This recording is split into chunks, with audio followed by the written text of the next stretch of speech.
Hello, everybody. I'm Jaret Reddick. And this is a podcast. Jaret Goes to the Movies. Hopefully you have seen or heard one of my many musical endeavors. And if you have, then you know how much I love movies. This is movie commentary with no movie knowledge. This podcast is me and my friend Rich talking about movies that we like. But my name's on it because I'm famous. This is Jaret Goes to the Movies. Still. Okay, we're starting now. Excuse me, darling. I'm Reese Bobby. I'm here for career day with my son, Ricky. Dad! Hey there, boy! Man, you got big. How long's it been? 3-4 months? 10 years. 10 years. Man, I got to lay off the peyote. Mr. Bobby, there's no smoking in here. Oh, it's all right, darling. I'm a volunteer fireman. Okay, I am a semi-professional race car driver and an amateur tattoo artist. And the first thing you gotta learn if you're gonna be a race car driver is you don't listen to losers like your know-it-all teacher over here. Okay, I think that's enough. The teacher wants you to go slow, and she's wrong, because it's the fastest who gets paid, and it's the fastest who gets laid. Oh, yeah, you know what I'm talking about. You people are in the wrong on this one. Still in the wrong. This is egregious. Do you hear me? Egregious! We were cellmates together, Andy. You got payback coming. Don't listen to these people, Ricky. You're a winner. You got the gift. Always remember, if you ain't first, you're last. If you ain't first, you're last. See you when you're grown up. Dad! Come back!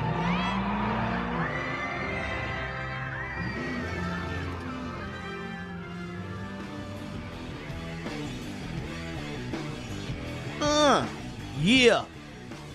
I just like to rock out sometimes for the big show. It's fucking... Is that Soundgarden? No, Audio Slave. Oh, yeah, same thing, right? Same thing. Saw Soundgarden once. It's also the same thing as Rage in Against the Machine. the United Kingdom, and is the fucking most boring thing I've ever seen. You can only watch the drummer so long, and he's fucking amazing. And then after that, it was like, Jesus Christ. I mean, I can't get to the bar anymore. You know, it's crowded because everybody else is bored too. You know, Jesus. I mean, What was boring about it? They just fucking stood there. Oh, okay. Played their songs. You like them to walk back and forth on the stage? Yeah. Okay. Yeah, 100%. Fair enough. You know who just stands there? Slayer. And yeah, Tool. but they bang their heads and shit. Tool Just stands kinda. there. Just like a little. Yeah, no, they like bang their heads and walk back and forth and stuff. Listen, I know there's a difference. I've seen Slayer 5 times. They're not boring, you know. It's fucking. You've seen Slayer 5 times? Yeah, maybe more actually. Wow. I've played with them a bunch at festivals and stuff. Oh, okay. My name is Jaret. This is a podcast. It's called Jaret Goes to the Movies. There's a reason for that. Mm-hmm. Because I'm fucking famous. It's good to be here, coming into your ears, however that is, whether or not you're watching us stream the show or whether you're listening to us in your car or on your run. You know, there's some good news about this. If you're running, there is literally 100% chance I'm not chasing you right now. 100%, because I don't run. Only when chased myself. If you're chasing me and you're hearing this, stop it. I'm fucking tired. I'm 46 and fat. Stop chasing me. It's good to be here. I feel like I haven't seen everybody in so long. You guys don't know this because we're such amazing fucking planners that you guys you don't miss anything. We do. Like I haven't got to see these guys in this room now in like 2 weeks. It's the longest ever. And then our last show, I believe it was, Sean called in. Well, it's not even sick. Sean called in. There's other people that are more important than you. Right. There's a band I'd like to see in town. Well, this has been on the calendar for well, I didn't check that. They only come in once every 2 years. Yeah, because he saw the Butcher Babies. You did see the Butcher Babies. Yeah. Which Casey and I had been, and Tyler at my show, and their Butcher Babies were all over on all the posters and shit. And she just kept going, I just want to know, like, where? What Yeah, the, are they butchering babies? Or are they tiny babies that butcher that are butchers? They can Right. cut a hell of a steak. Yeah. Oh, Yeah. I Yeah. like that idea. Yeah, I was like, I have to draw that. we'll figure it Did out. you? I'm going to. Oh, good. Little babies that like their first word is porterhouse. It's fine. But anyway, it is great to see you with me as always. Never calls in sick or never calls in. I'd like to see this band more than I'd like to do the show. Mr. Richard Hubert Coleman. Hello. There he is. Now, you went on your vacation. Yep. Nobody knows where you went. Mystery. I do have something to tell you though, and this is super important. Yeah. So I had to take a personal trip this last Friday. I had to fly somewhere and then fly back for personal reasons. Okay, Mm-hmm. and I was real anxious. So on the way back, I had to Uber back to the airport Oh. to get back. Oh, I remember this. Yeah. And I fucking got in the front seat Uh-huh. and just started talking to the guy. like fucking and I could tell at first he didn't want me in the front seat. Secondly, like the guy really didn't want to talk to me the whole time or whatever. But man, I talked to this motherfucker the whole way to the airport. In fact, when I got out of the, swear to God, this is true. I got out of the car and I go, "Hey man, thanks for the conversation. I was super anxious when I got in this car. I feel a lot better now." And I tipped him fucking 25%. Before we talked about the whole where to sit in Ubers, I thought you were supposed to sit in the front. Like Yeah. I thought it was like this whole welcoming, yeah, we're just hey and fist bump when we get in. Like that's how it started out, I think. No. Was just yeah, you're pals and here's the fist bump and they show on the commercials you getting in the front of the car and Right. so I just thought that was the whole vibe of it was just this real community and friendly thing.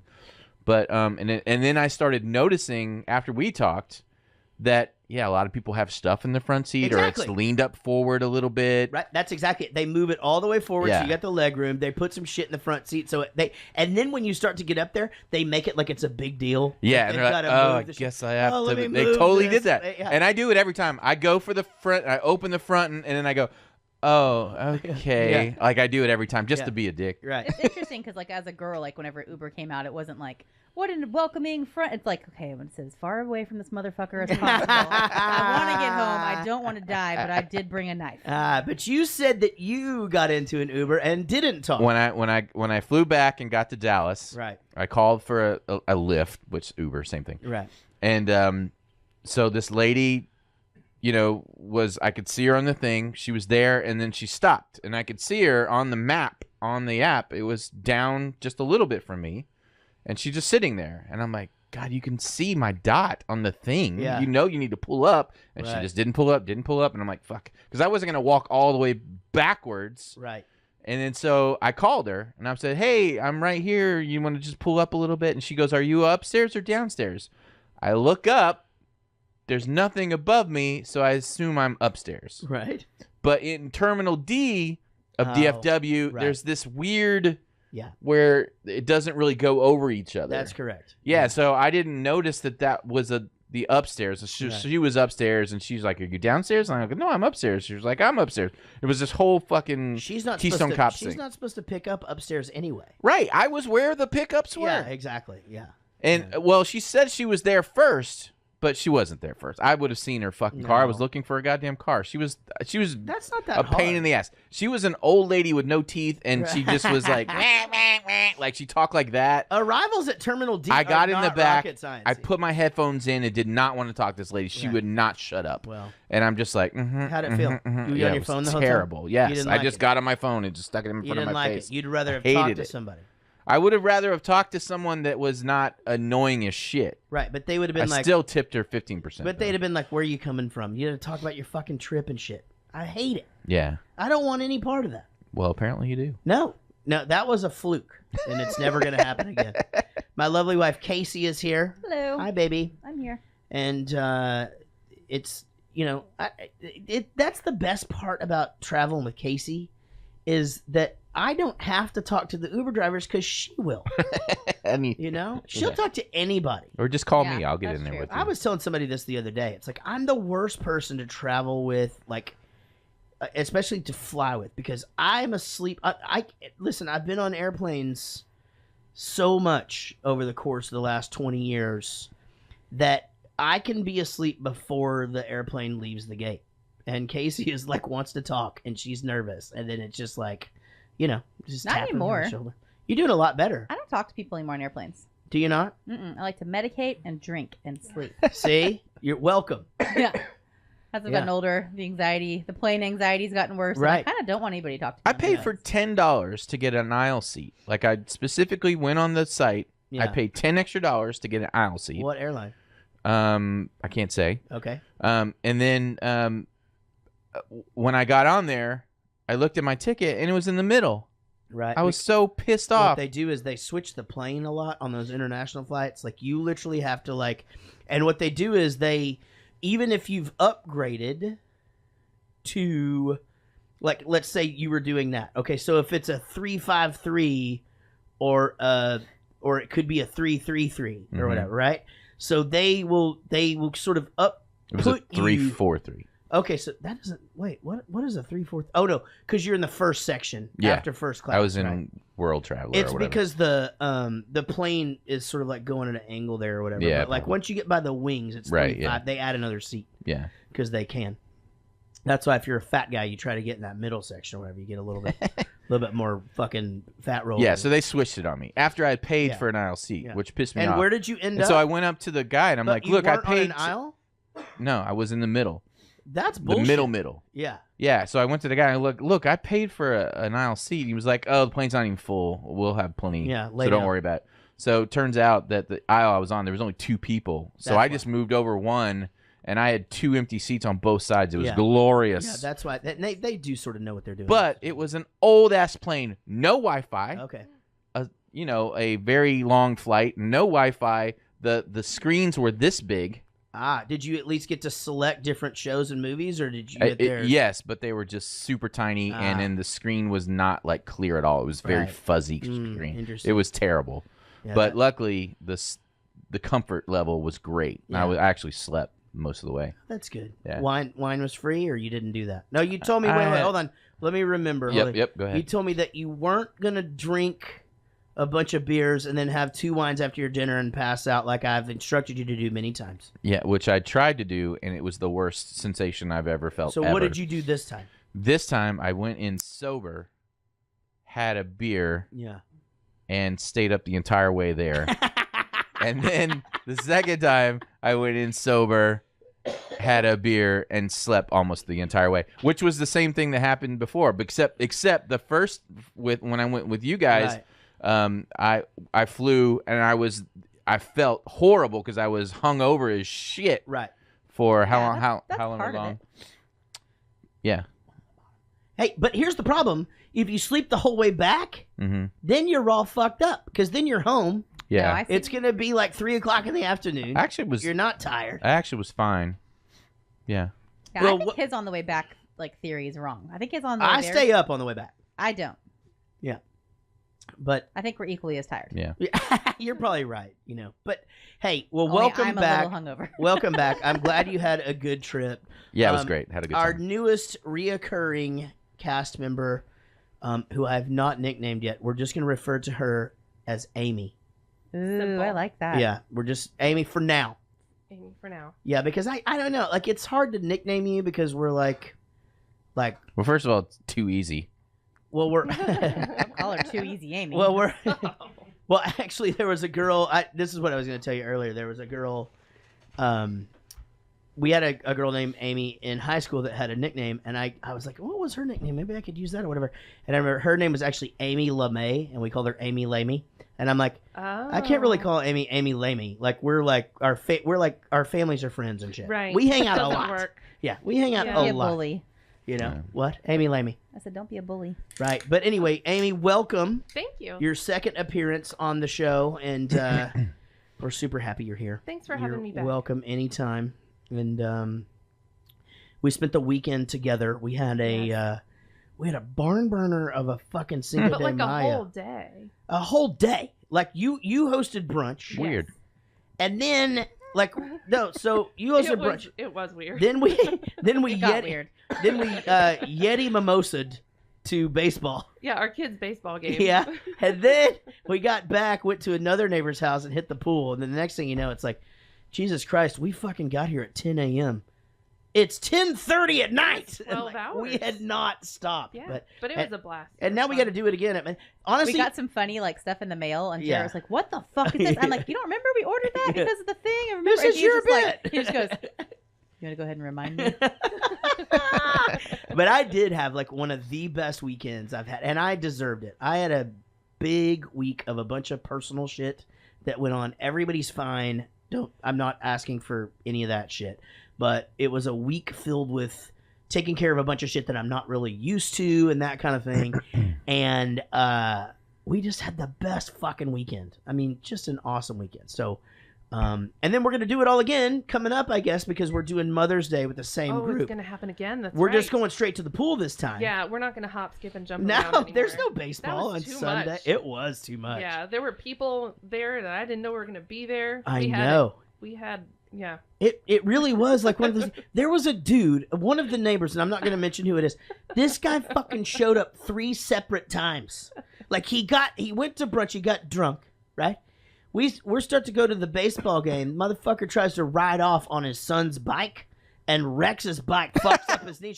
The whole time me going, dude, that's a really bad idea. Don't do that. Like, seriously, I wouldn't do that if I were you. Hey, man, don't do that. Anyway, fucking shows back up later, shows up again at Well, night. he was all bandaged up and better though when he Yeah. came out. Yeah, I think he went down about 3 times, someone said. And his On the kids way are like back. following him, watching him fucking wipe out and shit. It's just like, oh my God, is daddy okay? Well, he just never learned to ride a bike, son. Everything's fine. But yeah, it's always something around here.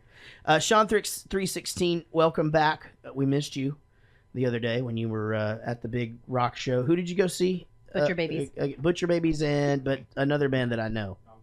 Non-Point, Ooh, right. That's a good one. And so they spend their entire set not having a point. Right. God, that was a fucking terrible dad joke. If I was a morning DJ, I would have just got fucking fired. 100%. All right, so before we get too far into this, great friend of the show, Ashley C., sent a package to Rich. Now, let me tell you a little story about this. She let me know it was coming. I gave her the address. If you send us mail, it has a suite number on there. She forgot to put the suite number on there, and your name wasn't on the mailbox. Sweet number. So I added your name to the mailbox. It won't ever happen again, but it was actually lost. I had to go back and make them go back there and locate it. So Ashley C. did indeed send you a gift. Why don't you go ahead and open it for everyone and let us see what it is that you got. I knew that was going to be. All right. He got the Greatest Showman DVD. Is there a note in there or anything? No, I don't think you can send a note because she sent it on Well, Amazon. It's so it could good. be like a gift note. I could. Yeah. Oh, is it Yeah, maybe. Now, anything there? What does it a say? gift for you? Oh yeah. What does it say? Now you're all set for when we review it on the podcast. Love, Ashley C. That's amazing. Now, this is interesting that Amy is here for this because we Oh, right. we didn't say what it was. Did you say? Yeah, I said the Great Greatest Show. Showman. Okay. I'm coming back to you, All but right. I want to say that every once in a while, so her husband can work from home like I do, and so every once in a while, around lunch, we can all just go fuck off, right? Right. So we love our half price Dave and Buster's Wednesdays. The last time we went, we were fucking 2 hours late, and they had to leave right when we got there, so we fucked that up. Okay, But- we were It like was so 1 fun, hour though. late. Like that 20 minutes was awesome. So we all went to the movies, and we go in and we sit down. I had no idea what I'm about to see, and this fucking Wolverine starts singing this song, and he just never stopped singing. He sang for 2.5 fucking hours, and I had no idea I was there to watch a musical. Now, I did enjoy it. I enjoyed it once I figured it out, but we're leaving there, and Casey goes, hey, how long did it take you to figure out that it was a musical? And I'm going, seriously, 45 minutes. Like, I kept thinking, eventually they're going to stop singing. You know, like, we're going to get into the nitty-gritty or whatever, you know? Like, how'd they get the elephants in the truck? You know what I mean? Like, I thought they would deal with that. But instead, Zac Efron flying around with that chick with the fucking Venus TV show on the Disney or whatever. So I have a serious question. All right, go. What do I do with this thing? All right, so here's the thing. There's 100% chance your parents have this thing called a DVD player. I'll try it. You're going to want to stick that in there. Yep. Make sure there's not another one in there first. Oh, okay. And when you close the drawer, it's going to, like, the little readout's going to go, hello. And then I've heard about this thing. And then you watch about 20 or 30 minutes of not that movie? That's correct. Okay. Unless it's a Disney movie because all the parents complained and now they have a quick play button. Oh. But you got to time that shit right. If you miss it, it's gone. That's it. You know, you miss it. You're seeing the fucking trailer and a short film for the new Pete's Dragon for the next 10 minutes. And there's nothing you can do about it. The old Pete's Dragon wasn't very good. So what? The old one? The one we just The new watched? one? Oh, the new one's. Oh, it's not old good? one. No, no, it's not. I mean, I don't know. I just think the original Pete's Dragon's perfect. Yeah, it's great. I mean, I don't know. It's just look, you know me and remakes. I mean, I actually do think them making Overboard could be funny. Not with the character. Oh my God, that guy is terrible. They've got. They needed a good leading man for that. So Melissa McCartney is doing a movie, and it's the same thing as Rodney Dangerfield did. It's the same exact movie. Going back to school. Back to school. Yeah. So instead of being on the diving team, she's going to be on the soccer team or whatever. And anyway, I don't know. Melissa McCartney's funny, right? How are you going to do the triple Lindy on a soccer field? You can't do it. No. Apparently, she's going to be the goalie. Right. All right. So, but I do want to say this to everybody who is a supporter of the show. Every single person, it's about to happen. Everybody who is a supporter of $10 or more on the 21st of May, $10 or more on the 21st of May, will be getting our very first Jaret Goes to the Movies perk in the mail. It's going to happen. Doesn't matter where you live. If you're a $10 supporter on that day, you're fucking getting one. And you're going to like it. It's really, really good. And it's our first one. I'm super excited about it. We're going to do this 4 times a year. And I won't always announce it. Sometimes we're just going to send them out. It's going to be super fun and something you could use just because we love you. day. Thank you for supporting every single us. day. That's right. Absolutely. 100%. I should say that all of the support for this show does come from Patreon. That's why we haven't been talking about Blue Apron this whole fucking time that we've been on here. We do appreciate that. All the money does go back into the show. We're talking about a new computer system that's going to help us with the live stream that we have trouble with every week, and it's always a thing. All that shit costs money. So, and we actually have never advertised our show. So hopefully one day we'll actually have a little bit of money. We can put some advertising into it and build it. I'm seeing a lot more of that on other podcasts now. Yeah. Advertising other people's podcasts. Yeah. Well, they're all members of these networks and shit, you know, and we're just lone man out. We're like the Bowling for Soup of podcasts. Yeah. Eventually we'll just Plus, take over. Blue Apron, you have to cook everything. That's horrible. Right. Yeah, we've got so much of that frozen shit in our freezer outside. We didn't cook one meal. Fucking thing. Not once. No, we didn't. So anyway, if you are interested in getting a perk, make sure that you are a $10 sponsor by then. Speaking of sponsors, Tom Yostin is a new $5 supporter, and Gina Hale is a new $10 supporter. I will tell you, Gina Hale, she sent me a shirt in the mail, and I wore it the other day on my trip that I had to take, and it gave me a good laugh when I looked in the mirror. So thank you, Gina, for that. Adria Bowman, who I used to call Audria, has upped her pledge from $5 to $10. Now, that means if you keep it like that... We just saw her at the this show. month, that's right. You're going to get the new perk. And she did that without even knowing. What do you get for that money? For $1, you get outtakes, about an hour or so of outtakes each week. Not each month, each week. $5, you get all of the outtakes for forever. They're on our Patreon site, Patreon, and search Jaret Goes to the Movies. And for $10, you get to be on a hangout, which we're doing next week. So if you want to... We're doing last Sunday if you're listening Oh, to that's this right. We just did it. I'm sorry. Just missed it. No, this one comes out Friday. Okay. So in 2 days we'll have it. Up to $10, we'll advertise it. You can be on the hangout. We're doing it on a Mother's Day, right? Like in the morning for Mother's Day before I go to brunch. Yeah. Before Happy Mother's Day. Yeah. for everybody.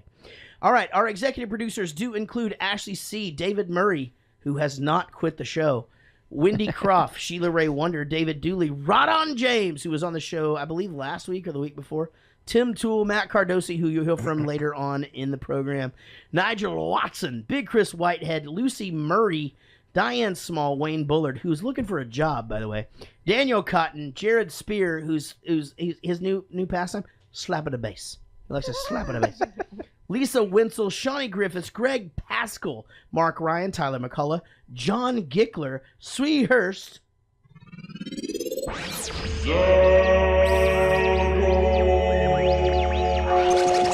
You know why I like that drop so much? Why? And you know, if anybody else wants to send their shit in of them like saying their own name or whatever, fuck it, send it in because I get to take a drink.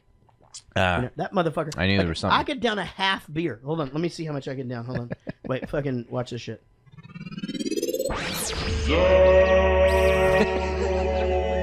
Yeah, exactly one drink. Yeah. Exactly one drink. I probably could have got two in there. Yeah. Next time I'm going to do better. You're a pro, though. Josh Millman, Jason Randall, Katie Morgan, our favorite breastfeeder. Mike Breton, your favorite record. That's a podcast, right? Yeah. Okay, your favorite record podcast. Brian Dunning, Paul Balms, Amy Pittsinger. She's sitting right over there. That's right. Her nickname is not Amy Lamy. Jason Wall, Bodie Cooper, William Bryant, Kirsty Fisher, Dom Petretta, Dave McLennan, Simone Vark, who did not quit the podcast. She did not. And Woody Chambers. Guys, let's talk about Talladega Nights. Talladega Nights, the Ballad of Ricky Bobby. 2006 this came out. That surprised me. Again, these ones, I think... I definitely was not paying attention to movies like in 2006. So like, and I think that was an off year because. But you had seen this one before. No, I had. But here's the thing: Burrito came out. So our second biggest record came out 2005. So I was on tour till 2007. Then we took a year off or whatever. So like, I didn't see this till we like came back. You have to a CD called Burrito. Great Burrito Extortion Case. Okay. Yeah. So and PG-13. You could take your kids to see this. My son came in. He said, I've seen this 4 times. He said 7. Did he say 7? Good. I will say this. We didn't watch. I guess we watched a different version than you did. Me? We watched on demand. And normally, like, so you must have seen some sort of either a unrated or a director's cut or something maybe. like that. But only one scene was weird. Oh. But that does happen a lot in these. But me and Casey went and saw Cockblockers the other day. Yeah. And that movie's so fucking funny. But I told her, I can't wait till this comes out. And we can watch the unrated version. Because there's going to be so much more funny shit. It's like Anchorman. It was like a totally different movie. Anywho, Talladega Nights, the Ballad of Ricky Bobby. Number 1 NASCAR driver Ricky Bobby stays atop the heap. Thanks to a pact with his best friend and teammate, Cal Naughton Jr. Is it Naughton? Naughton? Naughton. Like, what are you looking at? Naughton? Right. Or is it like, what are you doing? Knotting this rope? Or I think it's one of those words that means all of those things. Oh, but when a French Formula One driver makes his way up the ladder, Ricky Bobby's talents You're still going? and devotion are put to the test. That's fucking terrible. Like That's you don't long... even need any of that shit. Did you just exposition the entire movie? Mrs. Veach in 7th grade English would draw red through half that shit right now. Fucking and I'm Facebook friends with her. I'm going to send that shit to her. I swear to God. I'm going to do it. All right. This movie, of course, is fucking awesome. It made a shitload of money the first week. And let's get to business here, Rich. Come on, do something. All right. Over to Rich for his alternative synopsis. Shit. Let me try that again. Talladega Nights, the Ballad of Ricky Bobby. 2 flat-chested girls with obvious daddy issues show off their tiny naked boobies in competition for a race car driver with even more daddy issues. Does the one girl have small boobs? Like the wife lady? Yeah. Is that what you're referring to? Yeah. I just want to read this quickly from the chat room. Okay, go ahead. Where is she? Not in here. Oh, right. Exactly. Thank you. Thank you, chat room. I appreciate that. This movie, of course, stars Will Ferrell. I mean, my goodness. I think when he's at his best, he's at his best. There's some moments in this one that I don't think you get in all of the other Will Ferrell movies, and I really loved it, and it was great. Do you want to know what I think? Yes. I loved it. What? Hey! No. Let's just talk about Will Ferrell. Oh. Okay. No, you think he I sorta- liked him in this movie. Didn't he depart from it a little bit? Like during the first of it, they're 100% just they're the same dudes from Step Brothers. Right. It's the same thing. It's the same relationship. Mm-hmm. Everything. By the time it all sort of breaks down, like I don't know, I felt like he was really. It had a little more depth to it. Yeah. I liked his haircut for some he reason. It was looks short, nice. wasn't he it? looks Nice. Yeah. He looked like that part. Like it looked. Yeah. I don't know. I really liked watching him. Mhm. Whereas before he usually has that buffoony, Yeah, the poofy afro. haircut. Yeah, Sure. exactly. But Yeah. I don't know. He just looked cool. Yeah. And I don't know. I liked it. Good. And I think it was early enough in his career where it wasn't just, I don't know. I just liked the movie. Well, so John C. Reilly, you guys know what I think about him if you listen to the show. I think everything that dude does or says is funny, and it's like I remember back to him. The only thing me knowing that he was in was the fucking porn movie, something else Nights, Boogie Nights. Boogie Nights, and I remember thinking like I don't know that he's supposed to be funny in this. And now if I go back and watch Boogie Nights, like everything that he says is fucking hilarious because it's him, Right, yeah. But back then it was like my first exposure to him, and I mean that literally. It was a movie about porn. My first exposure. Come off it. Let's go. But no, in all seriousness, like as I watch him now and everything, he just makes me laugh. I mean, everything he does makes me laugh. He's in fucking King Kong. And he's fucking funny. Yeah. Like me and Casey just like looked at each other during King Kong and just like, motherfucker's funny in everything he does, and he doesn't even mean to be. Yeah. Just I agree. I one love of him. those dudes. Yep, agreed. Like, and he's not being a buffoon. He's just playing it straight. Yeah. But that it's just funny behind In his all head. that. Yeah, it's hilarious. I think we're just going with buffoon today. Let me ask I'm you a feeling question. good about And it. I'm really actually curious about this if you guys have thought about this. And I realize I'm showing my age just a smidge, and maybe not everybody even knows what I'm talking about. But, back in the day, there was always these comedy duos. There was always, obviously, if you go like way back in the day, you had, what's his face? The guy, the Nutty Professor guy, and Dean Martin or whatever. Mhm. Jerry Lewis and Dean Martin. Abbott and Costello, Laurel That and kind of Hardy. And then, in the 80s, you had, some tragic ones. You had, obviously, Dan Aykroyd and John Belushi Mm-hmm. that always did movies together. You had David Spade and Chris Farley, Farley. that kind of thing.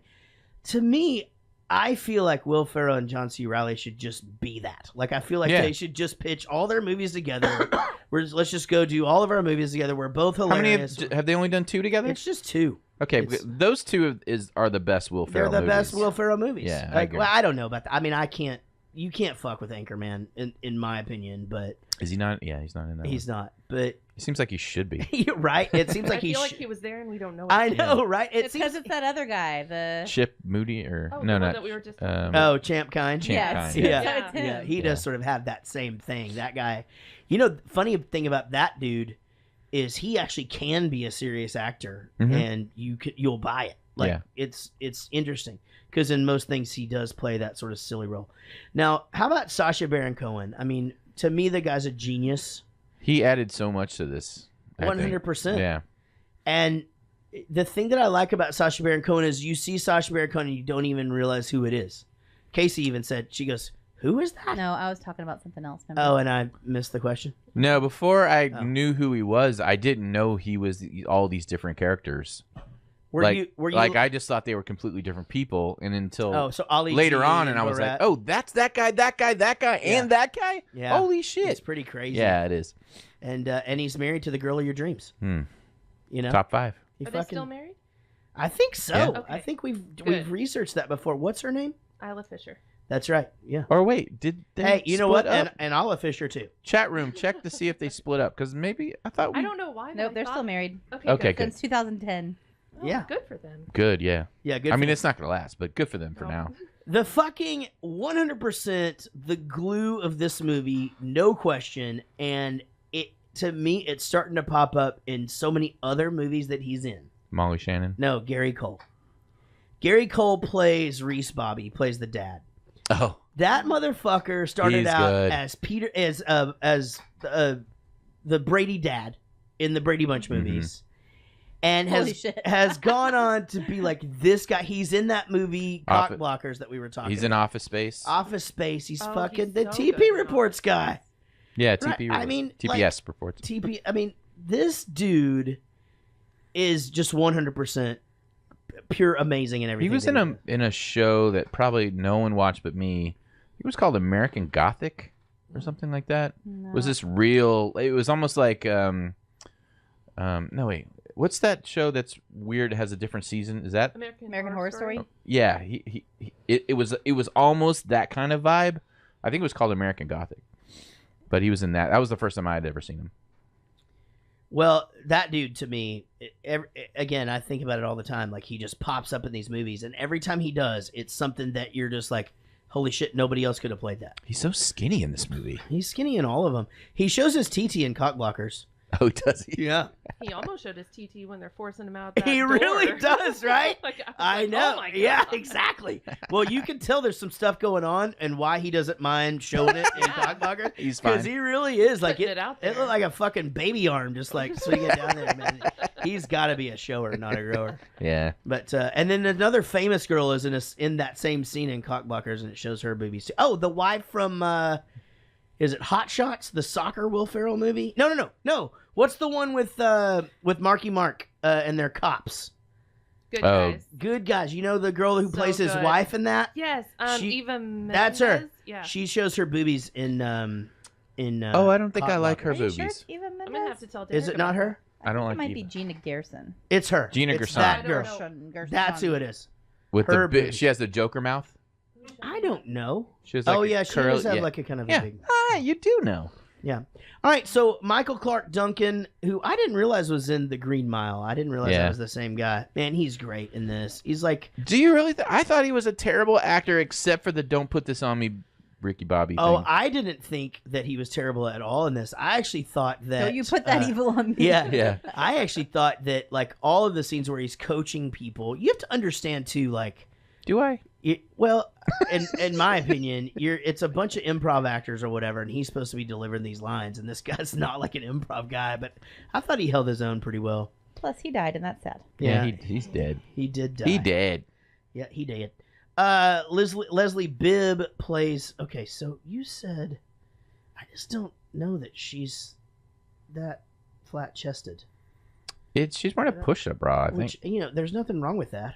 Yeah. I mean, she's super hot, by the way. She did it, guys. She freaking did it. She plays the wife that gets passed around. Jane Lynch is fucking funny all the time. Mhm. I like her. You ever watch? She's great. You watch, I don't always like her. no. What's some Sometimes- stuff you don't like her in? I didn't like her in like 40-Year-Old Virgin. And Oh, like interesting. something about that character just Oh. makes me feel like Oh my She God. gross. was kind of creepy. Just See? she made me Yeah. feel gross for a long time. I actually found her. She kind of on- transforms. I mean, she's on Glee. But I found her interestingly sexy in 40-Year-Old Virgin just because of the. The- You ever hear the term "fuck buddy"? I was just like, no, but I put myself in that situation where I'm just like, okay, if I'm at work and I don't have any Yeah, plans, you're not allowed to go to work anymore. no, 'Cause I've seen a bunch of ladies that look like that trying to talk to you. Well, she was awesome in this. She really was. Oh my god, I gotta yawn. I gotta yawn here. Hold on. All right, now I wanted to do honorable mention before we. Now, honorable mention do go to Andy Richter Mm-hmm. for being Gregory.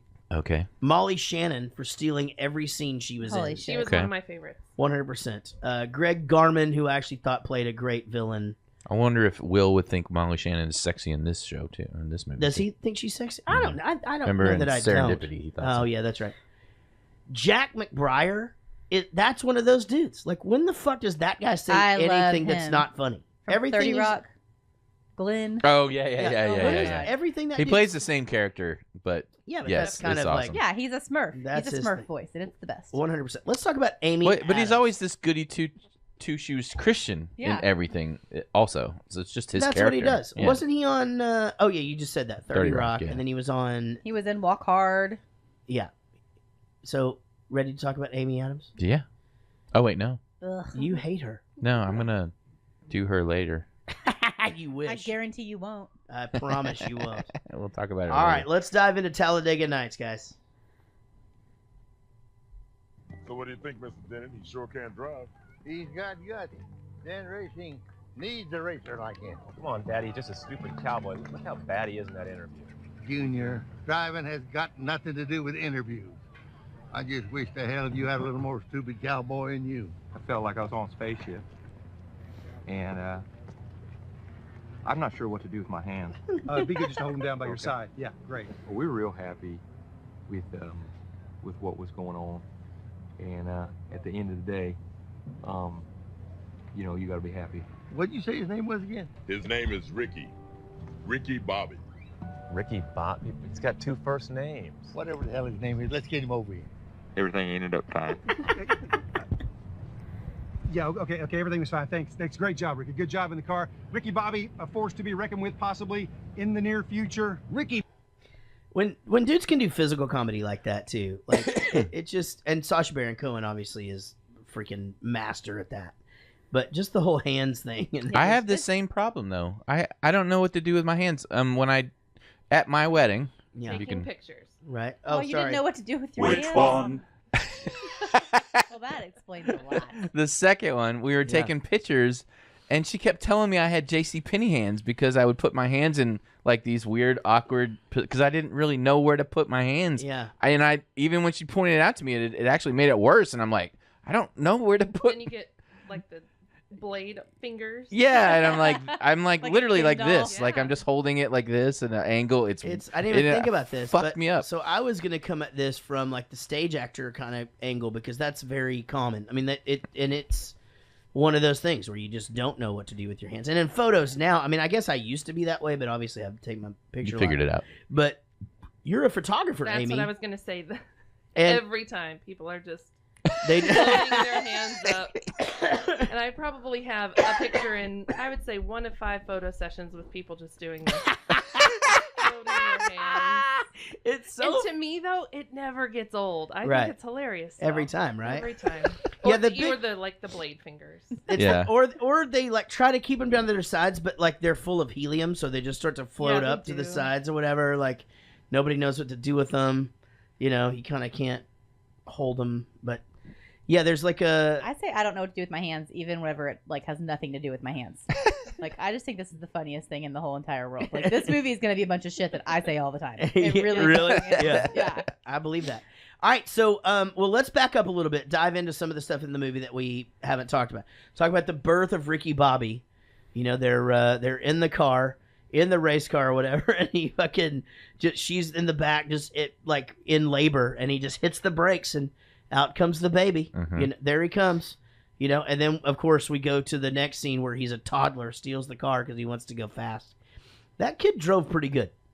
I'm gonna be honest. Like I don't know if they were faking that or if that was real, but it He looked just wanted to do hood rat things with his Yeah. friends.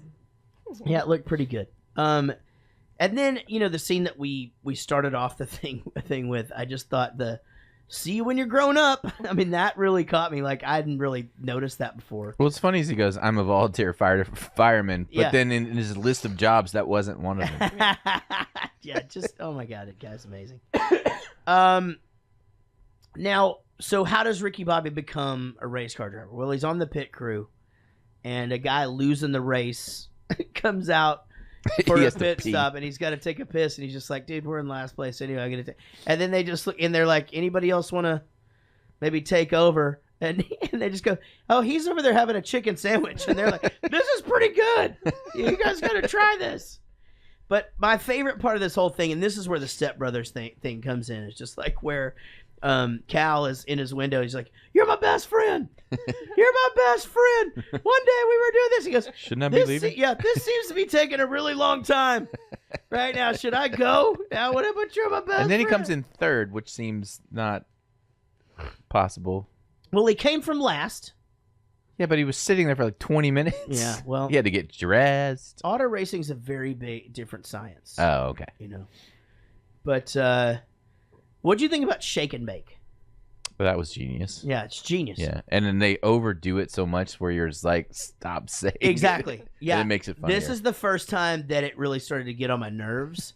But I just love the fact that Cal just goes, "That's our nickname, Shake and Bake." You know, it's just. But anyway, so when this movie came out, me and Eric loved to go in, and Eric from Bowling for Soup, we loved to go in and just destroy karaoke for everybody. So one of our favorite things to do is just go up and sign up together and then just go back to back so that everybody else is just like, well, okay, night's over, I guess. So we used to slice and dice.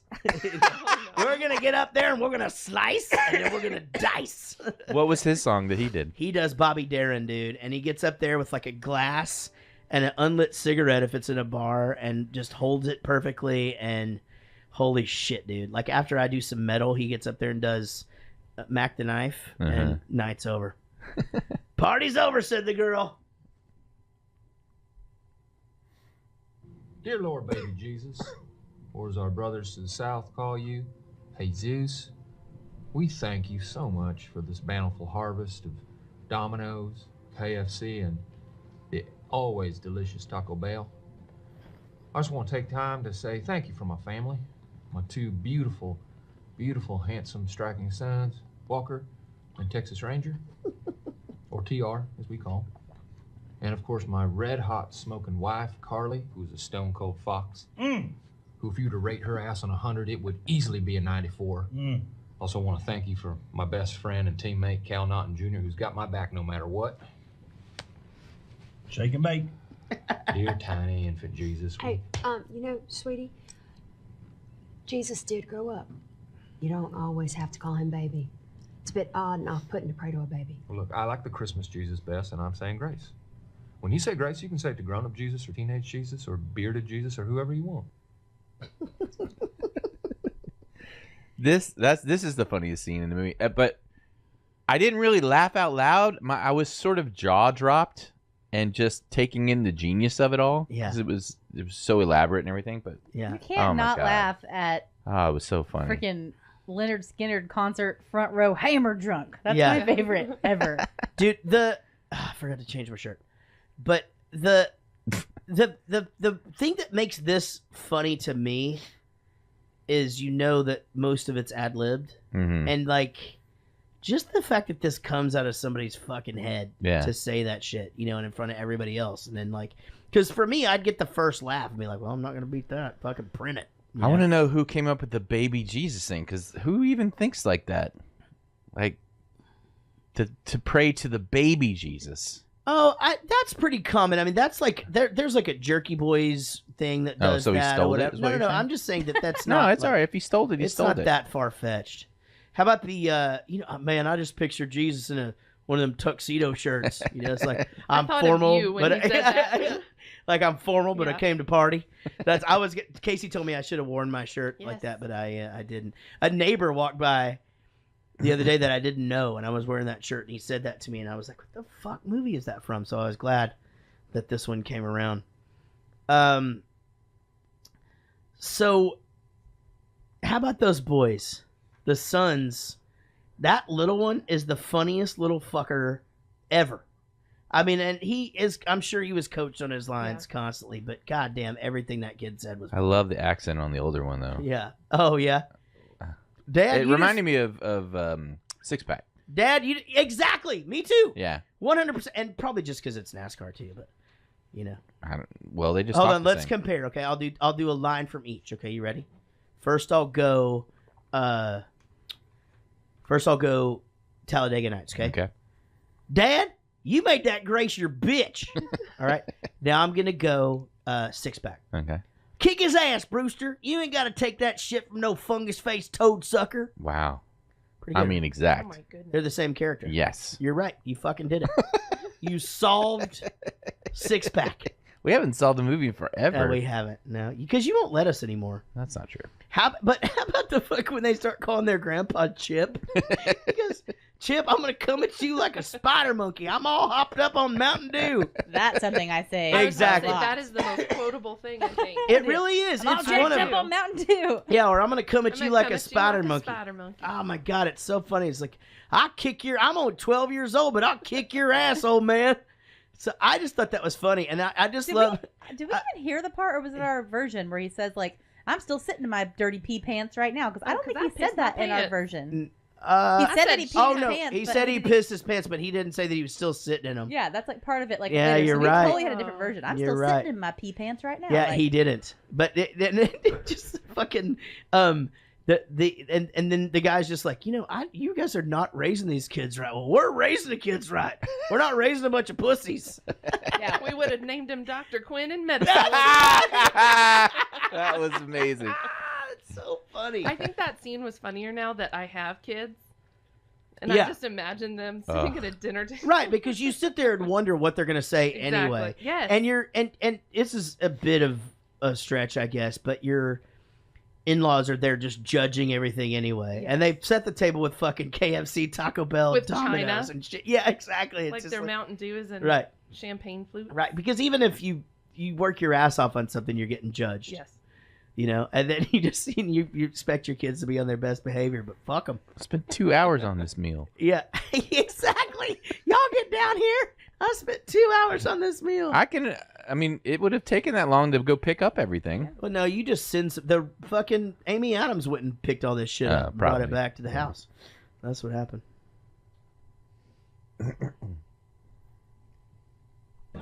Hey, Steve. Hey, Ricky. Hey, you got those 2 tickets for my special friend? Yeah, sure do. You know I do, Ricky. Got them right here, buddy. Great.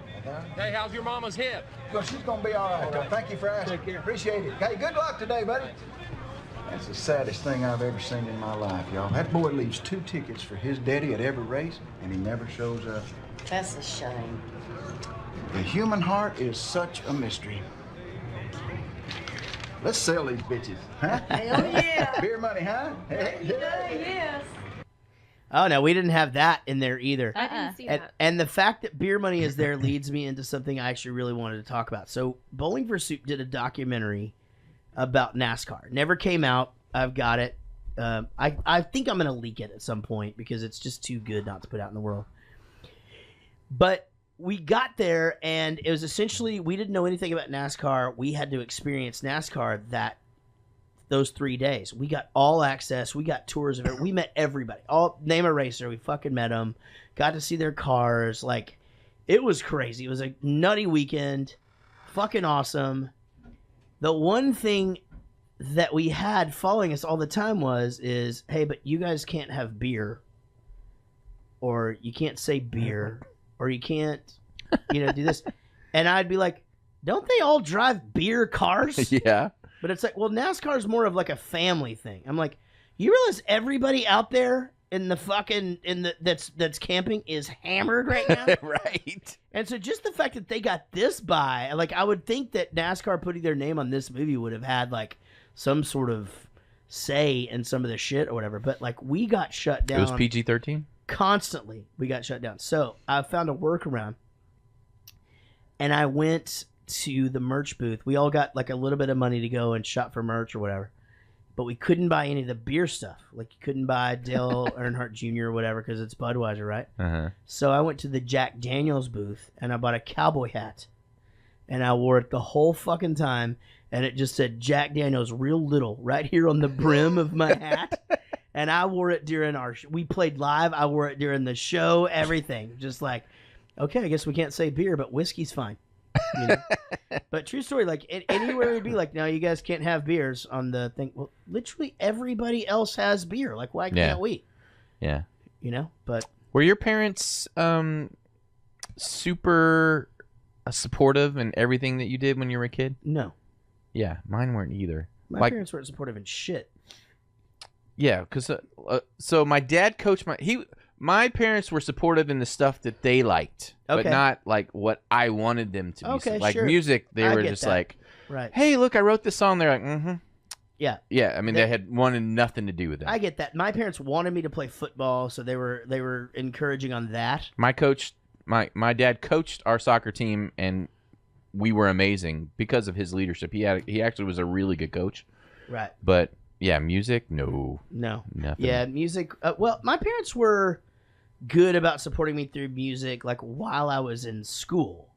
Like if I was in marching band and shit like that, playing drums and stuff. But it's like once, I guess it took away from me being a professional person, and I don't know. Now, was it a good thing that they weren't supportive? Did it drive you even more? Well, I always wonder about that. It's like, am I a better musician because they weren't supportive, and so I was like out to prove them wrong, kind of thing? I think I just sort of shut down in situations like that. It doesn't really matter. I mean, if you don't support me, you just don't.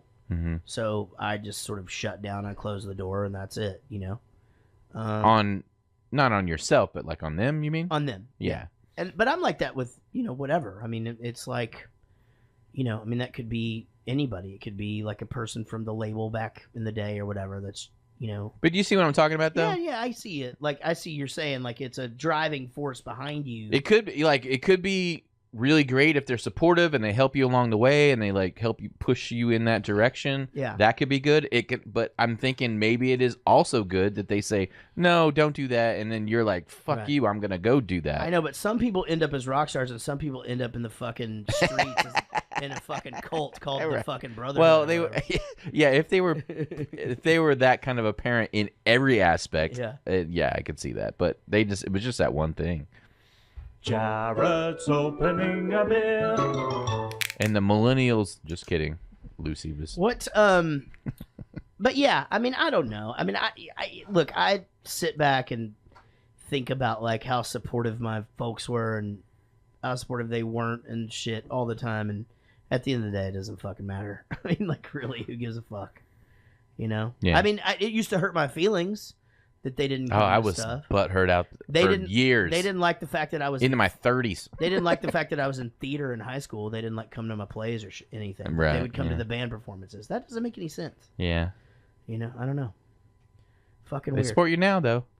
I'm not even sure that they know like all the awards I won like as an actor. I think my mom has medals hanging on the fucking wall at her house that she doesn't know where they came from. I mean, okay, yeah, my fucking feelings are hurt, Rich, and I'm going back to therapy. Thanks a lot. I need fucking hypnosis. All I'm gonna listen to from now on is EDM. I don't give a fuck anymore. Like my mom just gets mad at me because like it wasn't even like a support thing. Like she would like find out 5 years later that I had like a pastel portrait go to a national competition. Oh, that's true. And she'd be like, when the fuck did that happen? I'd be like, oh, it's just a thing. I don't know. My teacher paid for the thing and they just took it up there. It wasn't a big deal. She's like, what? Like, I just kind of would like forget to mention stuff. What about you, Amy? Did you like photography? Was that always something you just did, or did you have? They supported everything. Everything. If I wanted to be a yo-yo champion, they would buy me like 5 different yo-yos. Your mom is adorable. She's so sweet. Yeah, she really is. Yeah,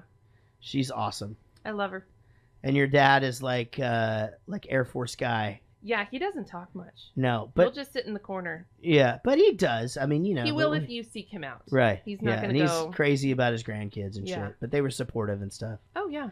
Yeah, I told them I wanted to do photography. They bought me all this darkroom equipment, and I set my bathroom up as a darkroom. Nice. But you did it. You followed through. Oh, absolutely. Yeah. What I hate is when my kids say, I want to do this, and I'm like, I want to be supportive, and then I get them a bunch of stuff, and then they're just like, what's next? Oh. Well, they get a boyfriend. My mom didn't support me wearing black and made me be a cheerleader. Nah. And they definitely weren't very supportive of me dating old guys in like 9th grade.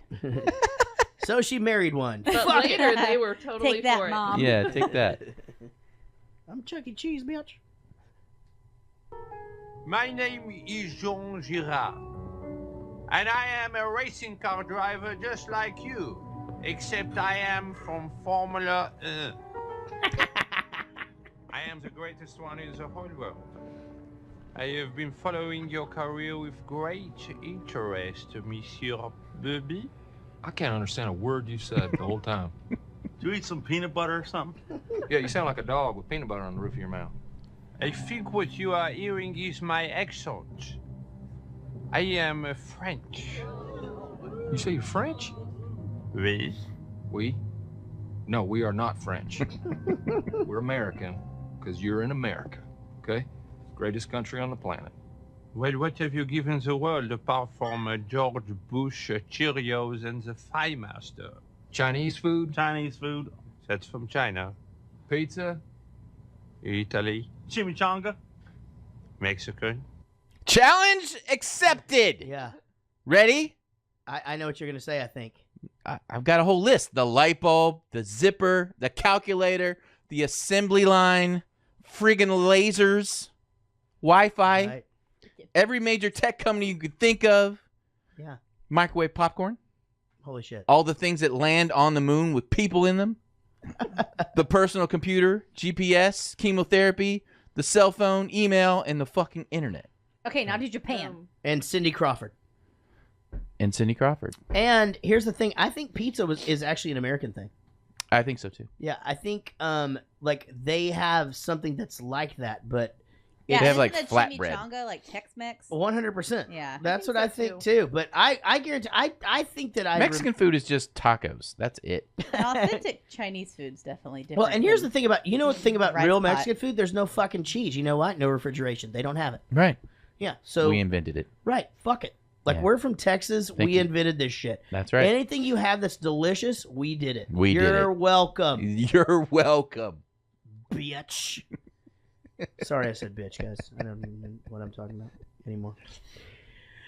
So I thought that So go ahead. I thought that I made myself it was laugh. ridiculous that he was coming from Formula One to race stock car NASCAR racing. Right. It's a completely different thing. Well, it's not only it's a completely different thing. It's just it's like a New York elite guy cocktail parties and stuff coming to like a hoedown at Billy Bob's. That's what it feels like to me. Right.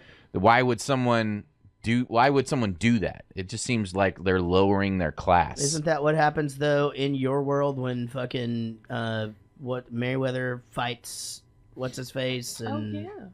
you know, I mean, isn't that the same thing? Well, I don't know if that's a 1-to-1 thing. Well, it's not 1-to-1, but at the same time, it's a guy stepping down or a guy stepping up or down, whatever. Yeah, and it's to happened fight once. in different rules or whatever. Yeah, Well, it's I not don't- a common thing. My point was, Well, I was I don't like, know. I thought it was Listen. ridiculous that he was coming Listen. down, but I looked it up. It actually happened. Mario Andretti did it.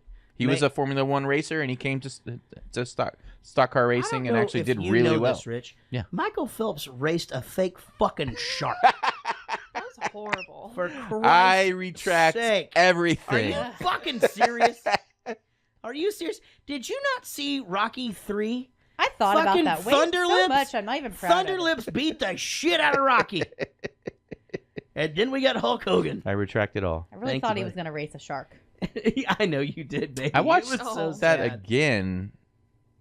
Yeah, it was a little disappointing. I was It was trying like to that think weird about the mermaid logistics of it. documentary. Like Remember why? that? Why couldn't they have just put some plexiglass in the pool or something? Yeah. Yeah, Like, I don't get it. had all types of systems in my head on how this was Right. going to work. They could have figured it out. Right. Well, the fucking shark would win anyway, but Yeah. It He was did. silly. He even lost to the fake shark. Yeah. It Yeah. was terrible. that's what happens. Bullshit. Right. But he got a shitload of money and shitload of Subway. What were you saying, Amy? Subway.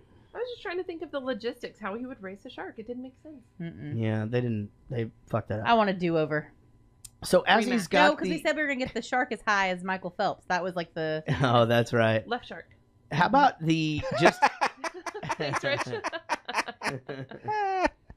excuse me, as he's got his arm pinned down on the pinball table, and he just like, you know, well, we brought you crepes or whatever. What is a crepe exactly? Well, it's like a really thin pancake. Okay, you know what? If you say I just like really thin pancakes, I'm not gonna break your arm. And he just like, I'm not gonna say that, you know, but I do like pancakes with some syrup on them, whatever. And he goes, break it, Pepe Le Pew. And he goes, he actually did it. So good. Man, that would fucking hurt, by the way. That would really hurt. Goddamn. And then he introduces his husband or whatever, and Ricky Bobby goes, room's starting to spin real fast because of the gayness. Not that there's anything wrong with that. No, not that there's anything wrong with that. But then there's a documentary about him, about Jean Jaret, and even the documentary guy's just like, even his horses are gay. So fucking funny. You know, like, man, gay horses. Can you imagine that? Let's just think about it for a second. Yeah. So how about when the announcer starts, he goes, and then Jean Girard is currently sitting on the pole. And by that, I don't mean that in any other way that it's supposed to be said. I just mean that he's first going up, sitting on the pole. Come off it. All right. Shake and bake. It rhymes. They're both verbs. Molly Shannon with the vibration of the cars. Oh Jesus my God. Christ. That was like straight to freaking superstar Molly Shannon. Oh, The best. God, she is so fucking funny all the time. Everything she says. And then how about when the big races happen and he sells the front windshield to Fig Newtons. And he goes, this is incredibly dangerous. But I gotta admit, I like Fig Newtons. Does anybody really like Fig Newtons? No. Yeah. Ew. What? You know what's fucking really good, though? And I hate to do this to you, and I don't even know if they make them anymore. If they do, don't try them, because you'll eat the whole goddamn thing. Strawberry Newtons. Why does it have to just be strawberry? I eat them all every single time. No Newtons for me. No Newtons. Really? Oh, Newtons are amazing. Y'all don't like Fig Newtons? No, Fig Newtons the are texture inside's insane. disgusting. The cookies all You gotta blurry. try the nougat. It's like the Right? predecessor Wait, of a no. Fig bar. Newton. Yeah. What is it? It's fig. It's fig. It's Fig. Did you ask what it was? Not that there's anything wrong with that. All right, so yep, I'm flying through the air. This is not good. Come back here. But something looks wrong. I mean, he's running around like he's on fire. Oh my God, help me! I don't want to die! Oh, stop, drop, and roll! You're not on fire, Ricky Bobby. I'm on fire! You're not on fire. But I'm not even sure he even knows where he's at right now. This makes us all realize the kind of pressure these drivers are under. Mr. Bobby, come on down here! Help me, Jesus! Help me, Jewish God! Help me, Allah! Ah! Help me, Tom Cruise! But how did he get down to his underwear that fast? Tom Cruise used a witchcraft on me to get the fire off me! Look, here, help's coming. Wait a minute. It's Cal Naughton. Again! Please don't let the invisible fire burn my friend! He's jumping on Ricky, trying to put the non-existent fire out. Now, that's a teammate right there. Anytime you have real sports guys trying to act with lines that are written or whatever, it is never good. No. It's not a good thing. They always do it on the like golf and any sports where they have like the real announcers. Yeah. How did he get down to his underwear so fast? It's so bad. I kind of like it. It's bad though at the same time as you liking it. No, I just mean it. Like, it's kind of cheesy, but it's a cheesy Right. movie. Like, Oh, for sure. Yeah, I get it. I mean, I get why they have him in there and all that. Help me, Tom Cruise. Help me, Oprah Winfrey. Witchcraft. So I thought it was interesting that he mentions Tom Cruise because he's obviously going through all the religions, and he brings up Tom Cruise because he's the head of the church. He's not really the head, but he may as well be the head of the Scientology Church of Scientology. Yeah, he said. Also in a NASCAR movie, though. But this movie is absolutely a spoof on Days of Thunder. Oh, interesting. It has to be. It's the same thing that happened to Tom Cruise. It was all mental. He like got in an accident and he couldn't get out of his head to get back into the racing and stuff. Oh, okay. And he had to overcome that. It's the same sort of story. Then he had like his nemesis that was against him and everything. I don't know. It was obviously a spoof on Days of Thunder, and then he mentions Tom Cruise and Scientology. I just thought it was cool.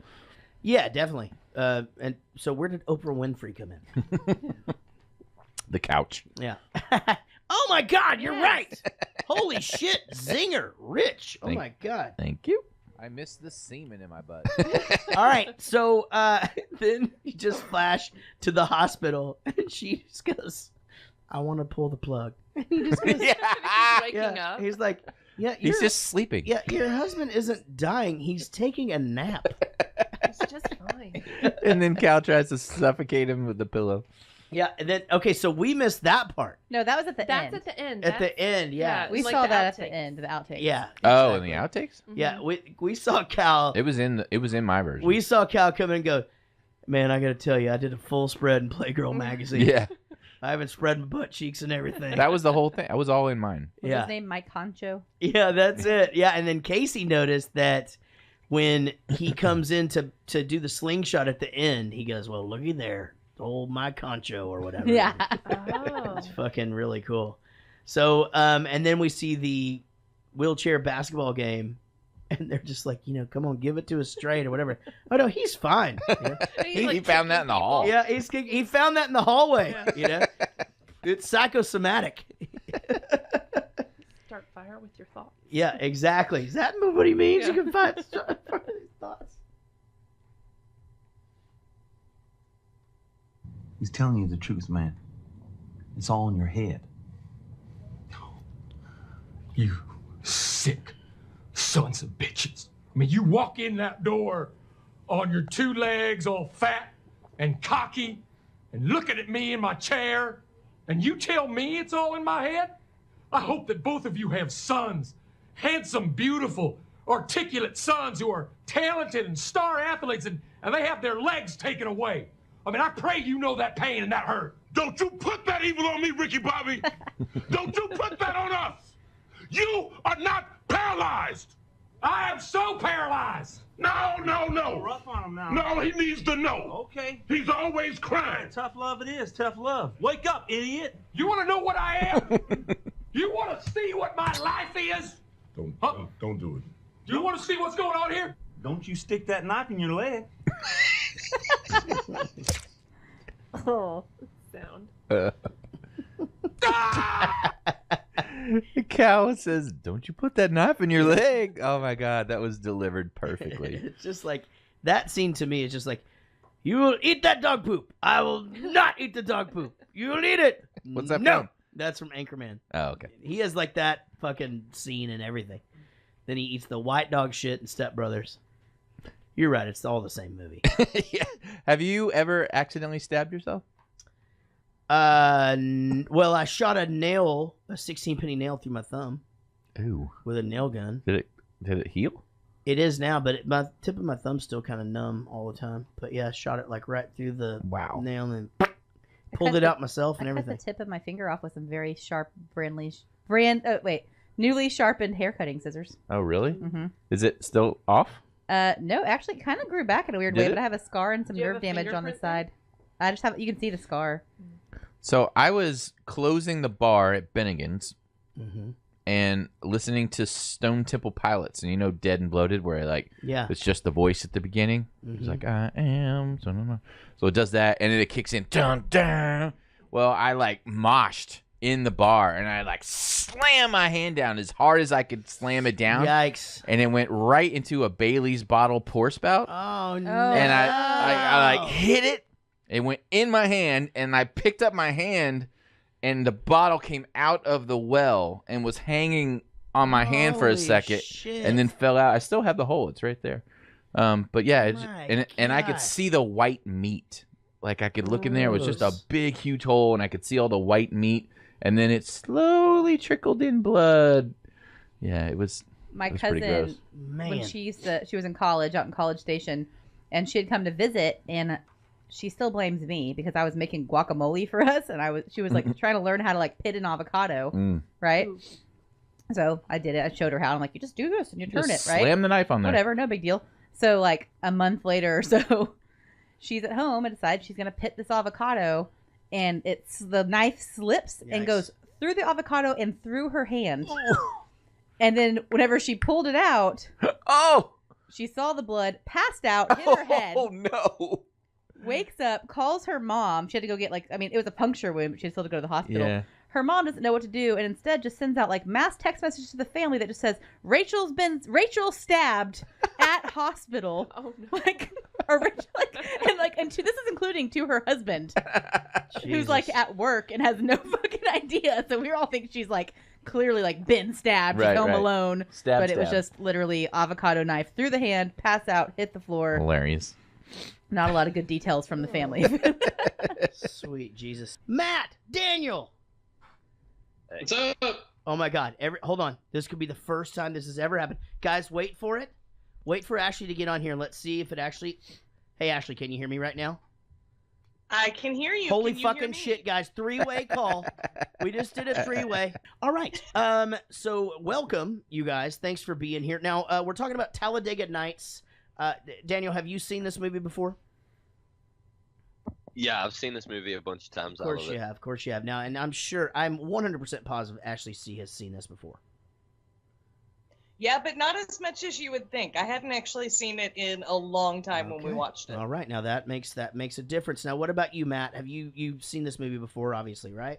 Yeah, I haven't seen it in like 8 years, but yeah, I have seen it. Now, what did you think about it this watch, Daniel? Like going back, seeing for me, I haven't seen it in a long time, and I've only seen it like 1 or 2 times before.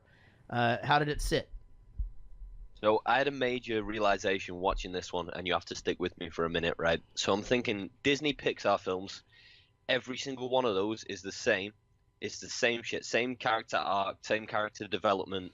They go through a problem, and then they learn about themselves and how they can be better by the end of it, right? Yeah. Mm-hmm. Will Ferrell movies, the adult Disney Pixar. So in Disney, it's like, this is the story, but now they're toys, and now they're monsters, and now they're cars. And Will Ferrell films, it's, he's Will Ferrell, but now he's a NASCAR driver, now he's a figure skater, now he's a basketball player. Same shit. I gotta agree with Daniel. All right. Yeah, I feel like we're going to have a lot of that come from Rich later, so thanks for setting that up for me, guys. Yeah, I really I'm appreciate sorry, that. because I knew that was going to happen, and I hate to agree with him. No. It's totally fine. No, but Wow, I mean, so vicious. what about you, Ashley? I am not a huge Will Ferrell fan, but I like this movie. Yeah. It's fun. It's funny. It's one of my favorites by him, but that's a fairly low bar. Yeah, so. I thought this one was interesting for me, almost kind of like the basketball one to a degree, where he's not like that over. He's not like insane Will Ferrell through the whole thing, Whereas it's like where with an Anchorman or Step Brothers, it's just you get to the point where you're just like, hey, it's insane Will Ferrell, and but everything he says is still hilarious, and it's a good watch. Now, any favorite lines that came back up for this one, Daniel, for you? Anything where you're like, oh, or just what's your favorite scene? If you don't chew Big Red, then fuck you. What about you, Matt? I don't really know. I'm not a huge fan of the movie. It's the whole Will Ferrell thing. Kind of like Daniel said earlier. It just it's this. He's playing Will Ferrell in some type of different scenario, not a character. So I don't know. I feel like there's a lot of people agreeing with me on the Will Ferrell thing.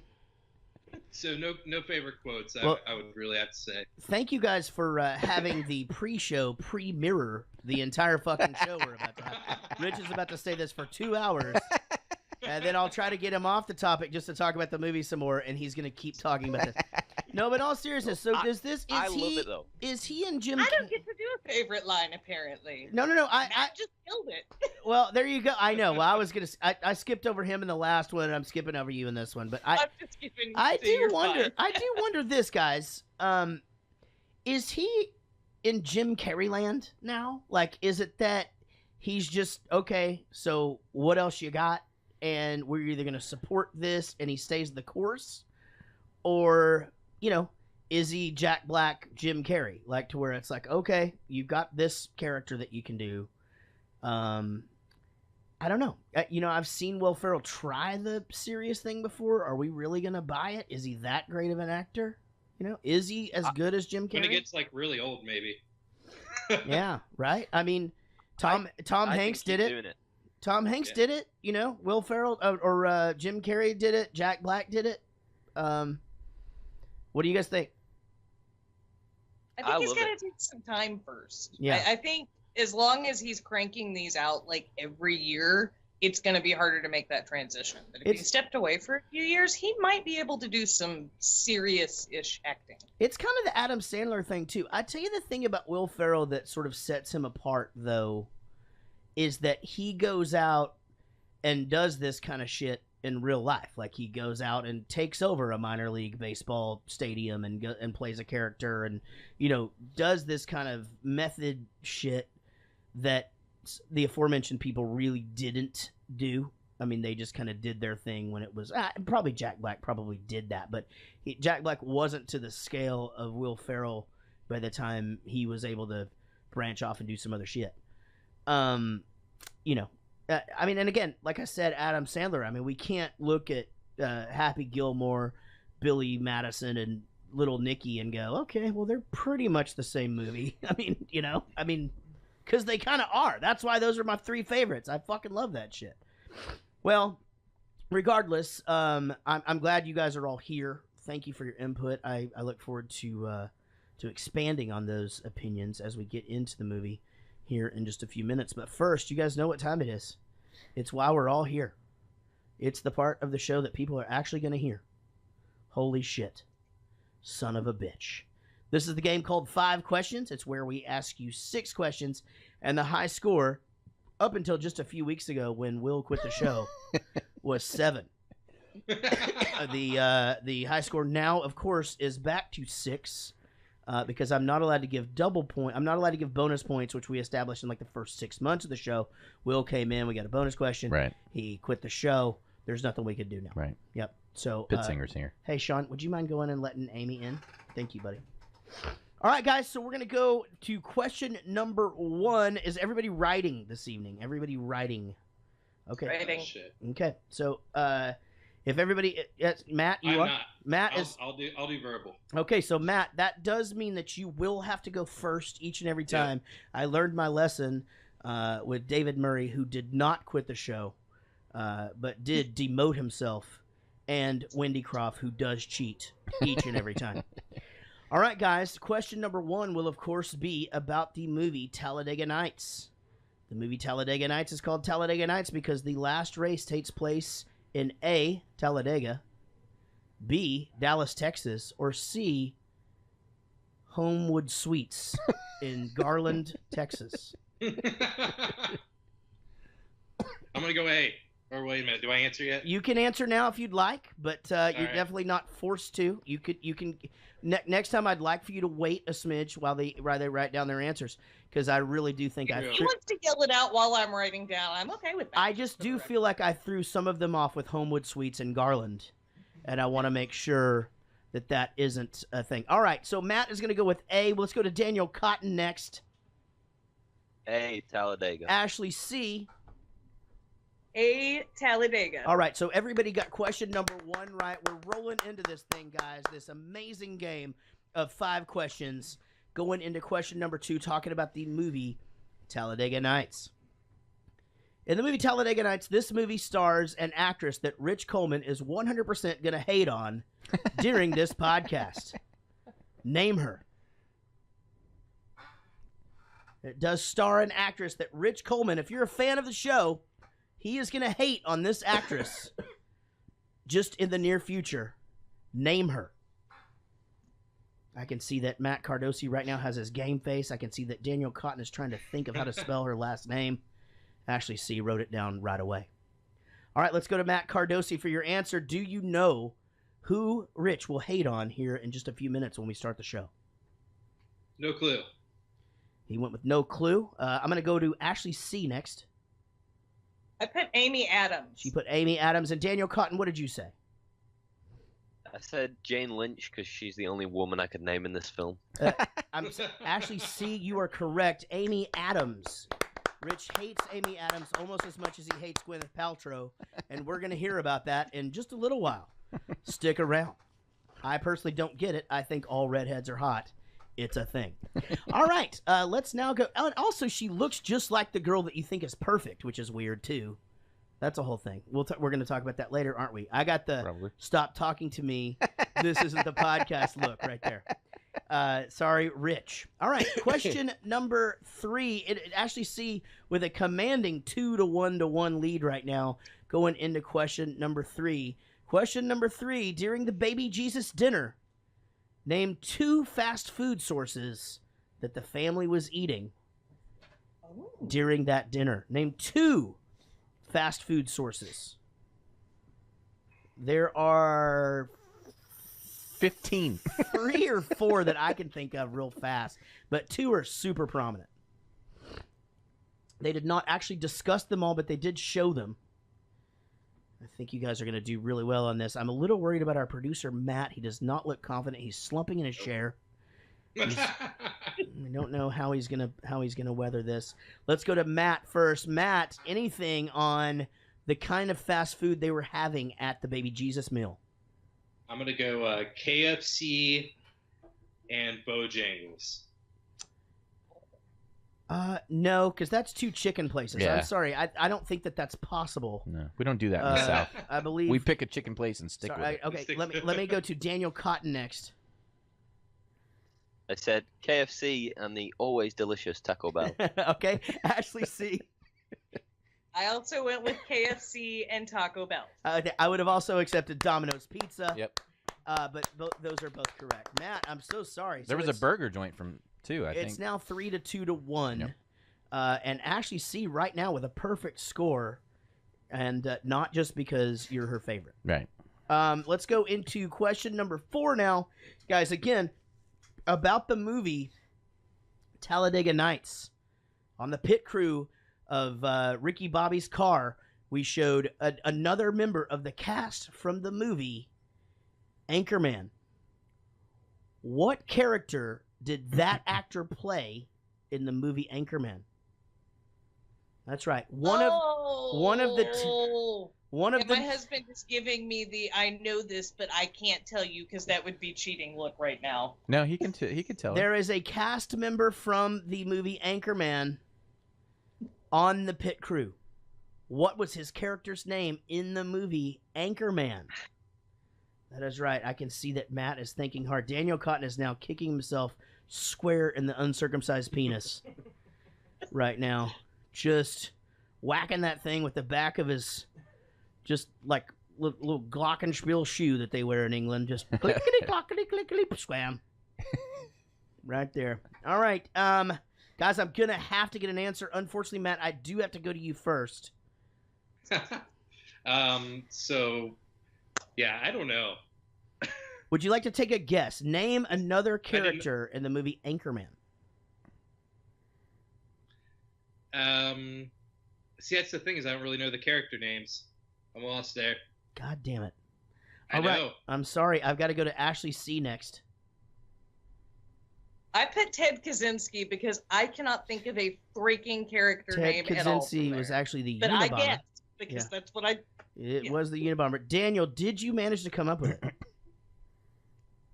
I want to say something like Rowdy, but I feel like that's one. It's very close. Champ Kind, ladies and gentlemen. Champ Kind. You Or we all clap missed for it, that yeah. one. Yeah, you all missed that one. That was a Boo. tough question. I'm sorry. You would have to be a huge Will Ferrell fan, or at least a Will Ferrell hater that enjoys his movies, to have gotten that correct. We're going into question number 5 now. It's still 3-2-1.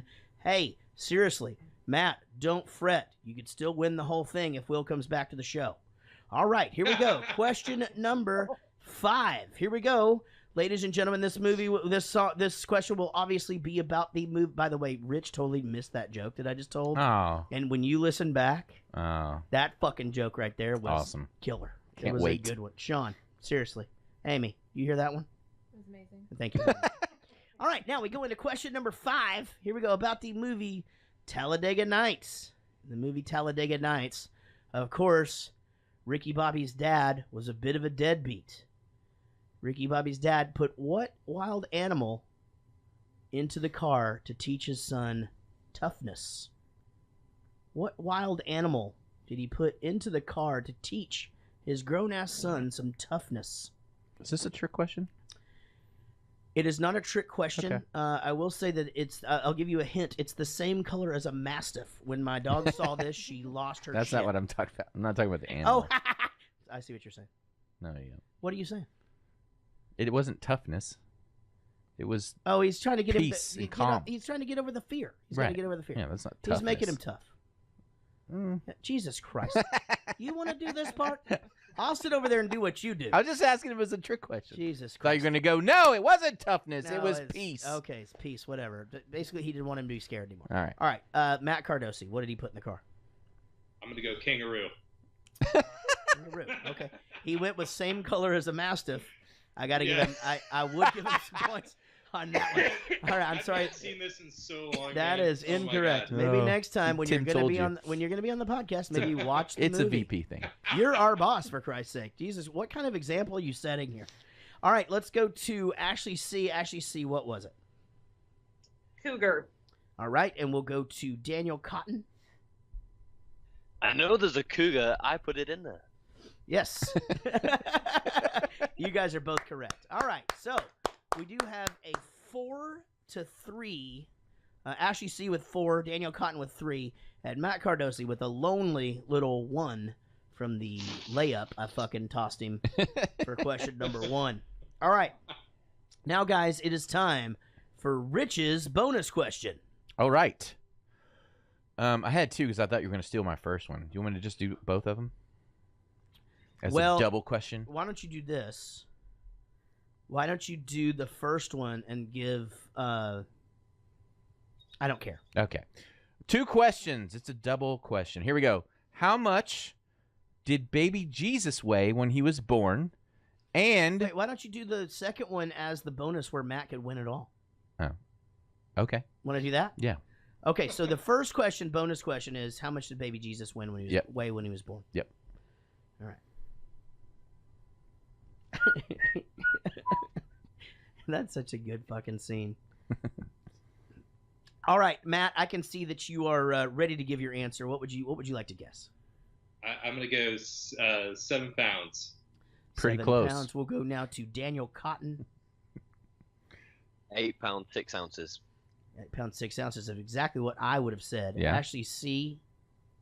Well, since the whole reason I'm here is because Rodden nominated me because I quote this scene all the time, it is 8 pounds 6 ounces. All right, very good, guys. Very good. All right, now we find ourselves... But in the Bible... I'm just kidding. We find ourselves in an interesting situation. Ashley has 5. Daniel has 4. Matt Cardosi has 1. Now, used to, if you could get Will's question correct, you could win it all, even if you only had 1 correct. Now, here's the problem. He quit the show. So, now that has happened, for some reason, because Rich thought I was going to steal his question, which does happen, we are now using Rich's last question as the question that if Matt gets this correct, he wins the whole thing. All right. What kind of container do you need if you're going to actually shake and bake?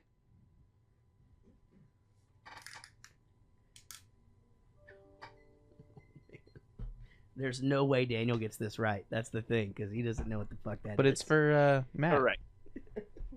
Oh, it's just for me? All right. Ziploc bag. That is correct. Holy shit. Matt Cardosi, producer extraordinaire. I thought that was going to be harder. Did Daniel know that? There's no way Daniel would have known that, because they don't That's have an that. American thing, right? Yeah, they don't have that. I don't have a fucking clue. It's essentially a simple way to make, like... Crusted chicken. Crusted chicken. It's actually delicious. Crusted baked chicken. It's pretty good. Well, guys, Ashley, you led the whole time. I mean, I feel like if we were in NASCAR, I'd have to just ask, what'd that feel like when Matt Cardosi rounded that corner and passed you up? It feels like I need to apply for Team Casey. That's what happens. But she's just joined us. You're in luck. And Daniel, you know what? You were middle of the pack the whole time. And you know what? You at least held your ground. You got 3rd place. But I was thinking maybe you could let me win for once. Maybe you could slingshot me into 1st place. Well, I don't know what you're talking about, actually. Quoting the movie. Oh, I know he is. That's great. Hilarious, Daniel. Jesus Christ. And I will. You are a winner. You're a fucking winner, dude. Matt, congratulations. Hey, it's fantastic to see all 3 of you guys. We've missed you. And Daniel, I will actually be talking to you soon. Ashley, I'll see you here in a few weeks. And Matt, seriously, don't hesitate to come see us. And if not, I'll see you in Cincinnati. All right, cool, man. All right, guys. Y'all have a fantastic rest of the night, okay? Thanks, guys. Right. Bye. Bye-bye. Bye. Bye. See you guys. Don't do it. Wait, hold on. Just a second. Let me make sure I got this straight. Are you asking me for a divorce? Yay! 2 Christmases! Cal, how could you do this to me, man? Ricky, your marriage was a hollow shell. It was a cruel charade. She just gave me a 411 on the whole deal. And you know what else? You never let me win one time. I thought we had a good thing going. Shake and bake. You're doing great. You just keep it up. Keep it up. Keep it up. And Mr. Dennett told me Yeah. that it's my time now. Oh, really? That Shake and Bake is dead. And we just came up with a new nickname. Oh, no, it's so good. I got a new nickname. The Magic Man. Now you see me? Now you don't. That was the stupidest nickname I've ever heard. Is it, Ricky? Because I think you wish you thought of it. All right, you got me. That's an awesome nickname. Have I ever told you guys about my divorce? Which one? Either of them? I've heard about both of them. Okay. But I believe one of them is pretty similar to or something happened that's similar to this, right? Oh, yeah, a little bit. Well, yeah, but I brought that up while we were watching. I just go, at what point in the podcast does Rich say, you never leave the house? Yeah, you don't. You never leave the house. Right. That's a thing, right? I mean, don't leave the house. Yeah, because if you leave, what, you abandon the house? I don't know how that works. Well, don't worry about it, babe. Until you figure out the thing. Yeah. You got to keep paying for that house. Right. Not living in it. Right. Understood. and if you leave her there with the kids and stuff, and you're out on your own, then the judge could very well go, well, they're used to. We don't want to disrupt the kids. She needs to just stay there, and then you need to pay. You know, it can get stupid. It can get really stupid. Right. Don't leave the house. Okay. Well, you heard it here first from the voice of reason in all things. Me and Emma. There he is. Okay. Wait. Hold on. Do you blow or do you not blow? Ooh. Me personally? No. Oh. I mean, you get pulled over. Oh. Blow or you not? know what? I don't know. I'm so. First of all, I'm going to make sure I don't get into that situation. Yep, A. That's not what I said. Right. B. I don't know. This has been something that's really sort of been on my mind a lot in the past. Is what should you do? Should you refuse it or should you not refuse it? I know people have done both, and they generally have the same outcome. Oh, okay. Yeah, I don't think it matters. Because otherwise, if you refuse to blow, they arrest you immediately, and then they can just get a blood test. We need to start But the blood having- test is an hour or so Depends later. on how long it takes them to And get it all of Right. the documentation to get the blood. But it's kind of a myth They that have like to an go hour get a later court that order, if right? There was your actually- alcohol content's going to be lower. Sometimes it's like more. In my my job, they were looking to do Which one? I only have one job. Oh, sorry. Electronic signature. They were looking to do electronic signature for like in the cars with the DPS, so they could get judges to sign immediately, so they wouldn't have to go get paper and do faxing or anything like that. It's just literally submit. Because they have to go to the Judge judge's wakes house. So is that judge the wakes up, he looks at his phone, he presses sign, and he goes back to sleep. Is that a thing now? We didn't end up doing it. I don't know if they ended up doing it with someone else or whatever, but we didn't end up working with them. So the part that I never noticed that happens here is when they're at that track and he freaks out that the owner of the race or whatever is like sets that whole thing up. The cow going to his wife or whatever. Like I never put that together. But he's like, oh right, yeah. You know who's the Pushing next it number along. one? Yep. Right. You need to go comfort her or whatever. Like I Right. never put that. So, but just this whole conversation to me is, I just love the innocence of John C. Reilly. And again, I think this goes back to his character in pretty much everything that he's in. But it's like his character in Dewey Cox. It's a song about holding hands. It's just like, I haven't seen it yet. oh my god, it's so fucking But amazing. you do find out later in the movie that he does have some inner turmoil about it. Like he's acting like he doesn't understand why he's upset. Right. And then later is like, why would he forgive me if I slept with my best friend's wife? Exactly. Like he knows what he's doing is wrong. Yeah, but it just goes, you're going to get over this. and you're gonna be my best man. You know, he goes, and then he just goes, "You lost your wife, you lost your job. Don't throw out your best friend." It's so fucking funny, you know. It is pretty funny. So then, hold on, guys. Important shit. Hold on. New thing. I think we have a lawyer calling in about the. Oh no, never mind. Jaret's opening a bid. I feel like your John C. Reilly is like pretty good, and then it goes kind of like Harry Carey. Oh wait, I didn't do John C. Reilly the second time. I only do John C. Reilly as Dewey Cox. It's like it's about holding hands. Like that's the only time. But I could go. Don't throw your best friend away too. Like way better. That's so good. Yeah. So let's see what I get. You're gonna get over this. You're gonna be my best man. It sounds a little too Gomer Pyle-y. Oh, okay. All right. And a little bit Luke Bryant. It's about holding hands. Can you sing with that? You can hang your shirt out on Liam. There it is. Yeah. I've never even heard Luke Bryant, but I'm pretty sure he sounds like that. This is the best part. Rolling on 45s, pretty girl by my side. That's the best part. It's so spot on. Amazing. It's pretty good. Have you ever done that one at karaoke? Have we? I did it one time. I did it one time at the thing. It's super hard to keep that voice up, but I managed to do it okay. But I like the shirt out on a limb part. That's my favorite. That's the best part of the impression because that one I fucking feel I'm in the zone. So then he becomes okay. So then this guy who has $100 million. I'm surprised you haven't lost your shit on this yet, Rich. He's got $100 million in the bank. And now he's delivering pizzas. Like, what the fuck? Andy has the kids. First of all, they're getting married. They were literally just everything was fine like a day or so ago. Yeah. And now they're gonna be marrying. Right. Like it takes a little longer, I think. You're to gonna get get divorced. over this. You're gonna be my best man. Yeah. No, like how long does a divorce take during like whenever you have that much money involved? Yeah, quite a bit. Jesus Christ, I can't imagine. You know. But it was funny. I like that it was ludicrous like that. But he definitely didn't have a prenup because he married the first girl to show him her boobies. It's something that you need to have. So I know this song called you Gold don't. Digger. Oh, he doesn't. It's this Kanye West. You guys heard about this guy?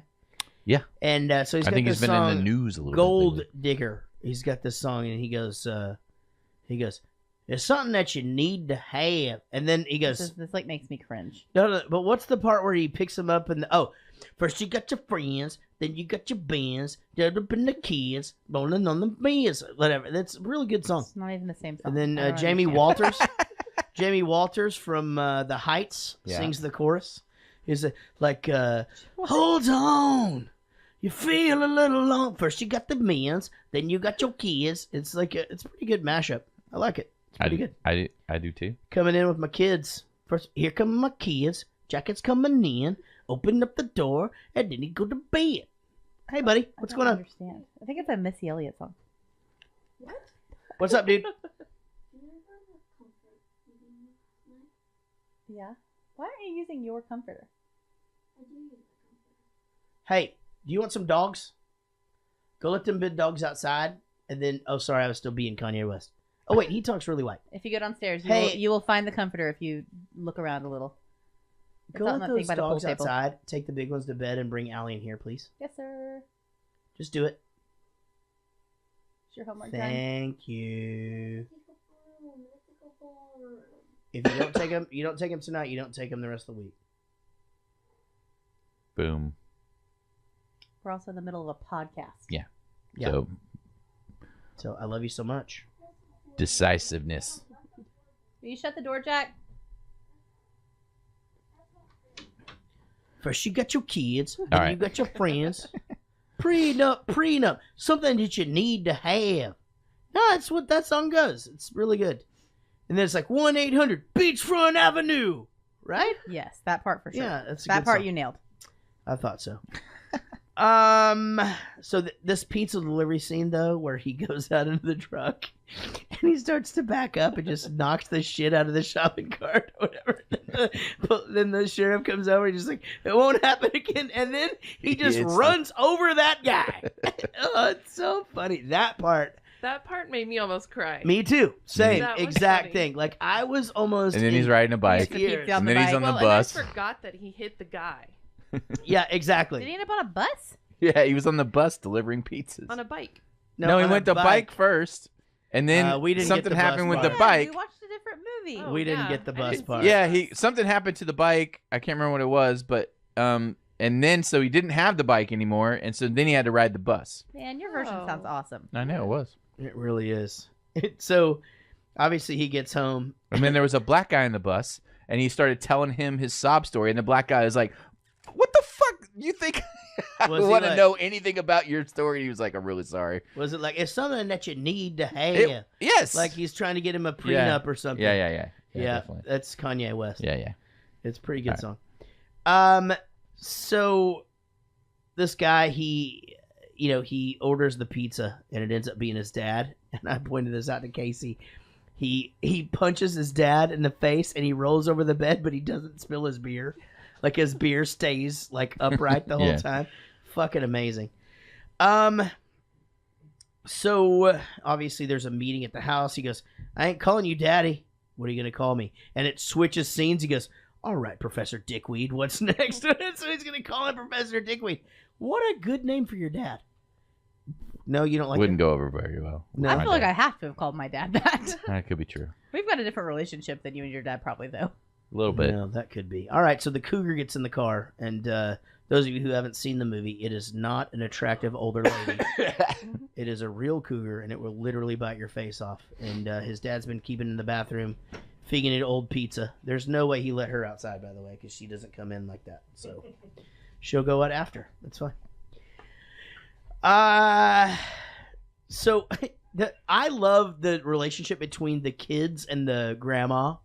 So it's just, when she just has finally had enough, and the kid just looks at her and goes, "You gonna break us like a bunch of wild horses, ain't you?" It's so amazingly good. All right. So how about the phone call, though? In the middle of the night, Ricky Bobby sleeping on the couch at his mom's house. And Cal's on the other line. He goes, "Man, I think your house is haunted." And he just goes, "No, man, it's just a new house. There's just creaks in there, whatever." A lot of creaks and moans Yeah. and groans.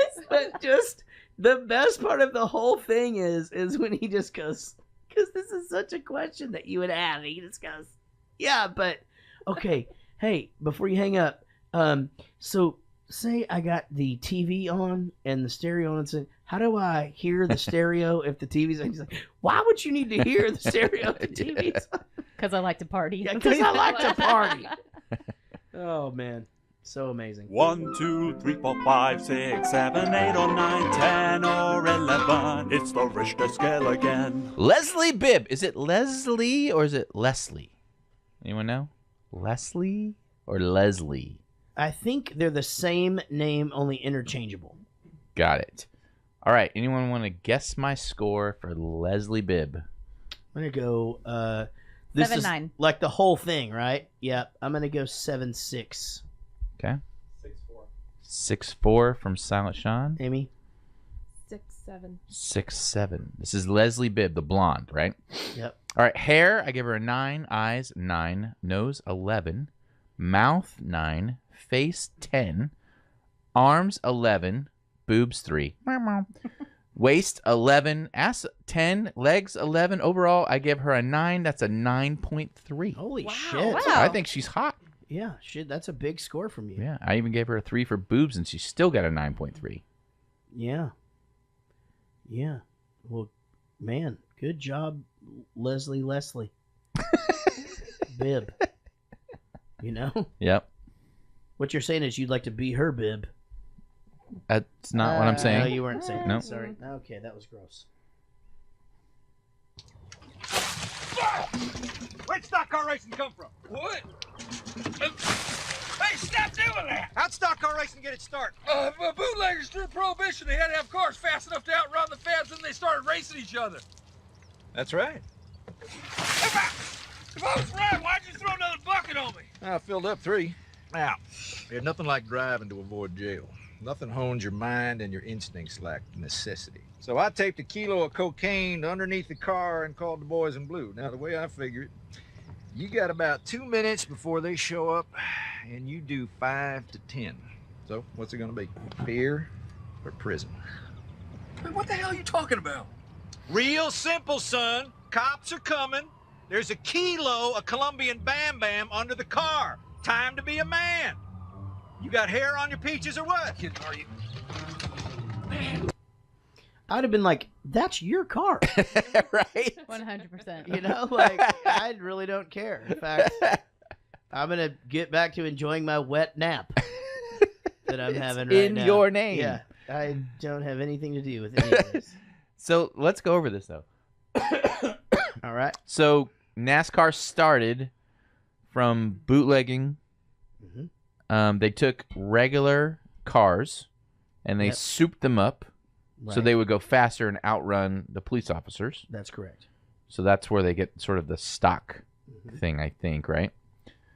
So in Yeah, it's called NASCAR, stock cars because they're actually real cars. right? Yeah, but they're not anymore. I mean, Not anymore. Yeah. So, but the whole deal with NASCAR is that all the cars have to have the same specs or up to a certain spec, and you can't go, oh, I have a better tire, so I'm going to use that instead. You can't do that. They all have to be the same. So the whole point is, who's the better driver? Because we're all Right. driving the same exact car. Sure. For the most part. But you're not really. Not really. But I mean, yeah, I mean it's all about who the best driver is, but it's also about the pit crew and that who can make that same car perform Right. the best. you Yeah. know? But I don't like the whole teams thing. I think the teams thing is bullshit. Yeah, but that's real though, I believe. I No, mean, yeah, that's- that's what I'm saying. It is real. Yeah. So you can do blocking and all that, like your Sure. teammates block and make some person win because they block some other. I don't like that. I like I think it should just all be individual and whoever the best driver is. Yeah. I think that kind of takes some of the I don't know, not the fun, but Competitiveness. Yeah, maybe, yeah. Individuality. Yeah, because it's like one person's going to try not to win and block out the people so that his partner can win. I don't know. It doesn't. Now I don't know who's the best. Maybe Yeah, if but they you- were all trying to win, someone else would have won. I guess just shit is just strategy based anyway. I mean, you have to be in a certain position to be able to help your friend Sure, win. sure. So there's a lot going on. You know? Yeah, but you could just slam on the brakes, wait for everybody to come around and get in front of them, I guess. Well, it's a yeah, circle. That's true. Yeah, it's a circle of life. you Yeah, know? that's really what I was is. just about to say. Yeah, it's like cricket. It's just like cricket. It really is. It's exactly like that. It's Sport. because we don't know the rules of NASCAR we have or no cricket. idea what's going on in either sport. Yeah. They might as well be the same. Yes, it pretty much is. Yeah. Right. Yeah. You guys, any NASCAR fans in the room? I was just about to say I have no idea any of the rules. I didn't know that was a thing. Yeah. Yeah. I didn't think there were rules at all. Yeah, I mean, the greatest thing ever said about NASCAR is Mitch Hedberg said this one day. He just goes, I want to be a race car passenger. Just be like, like, man, you're really going fast.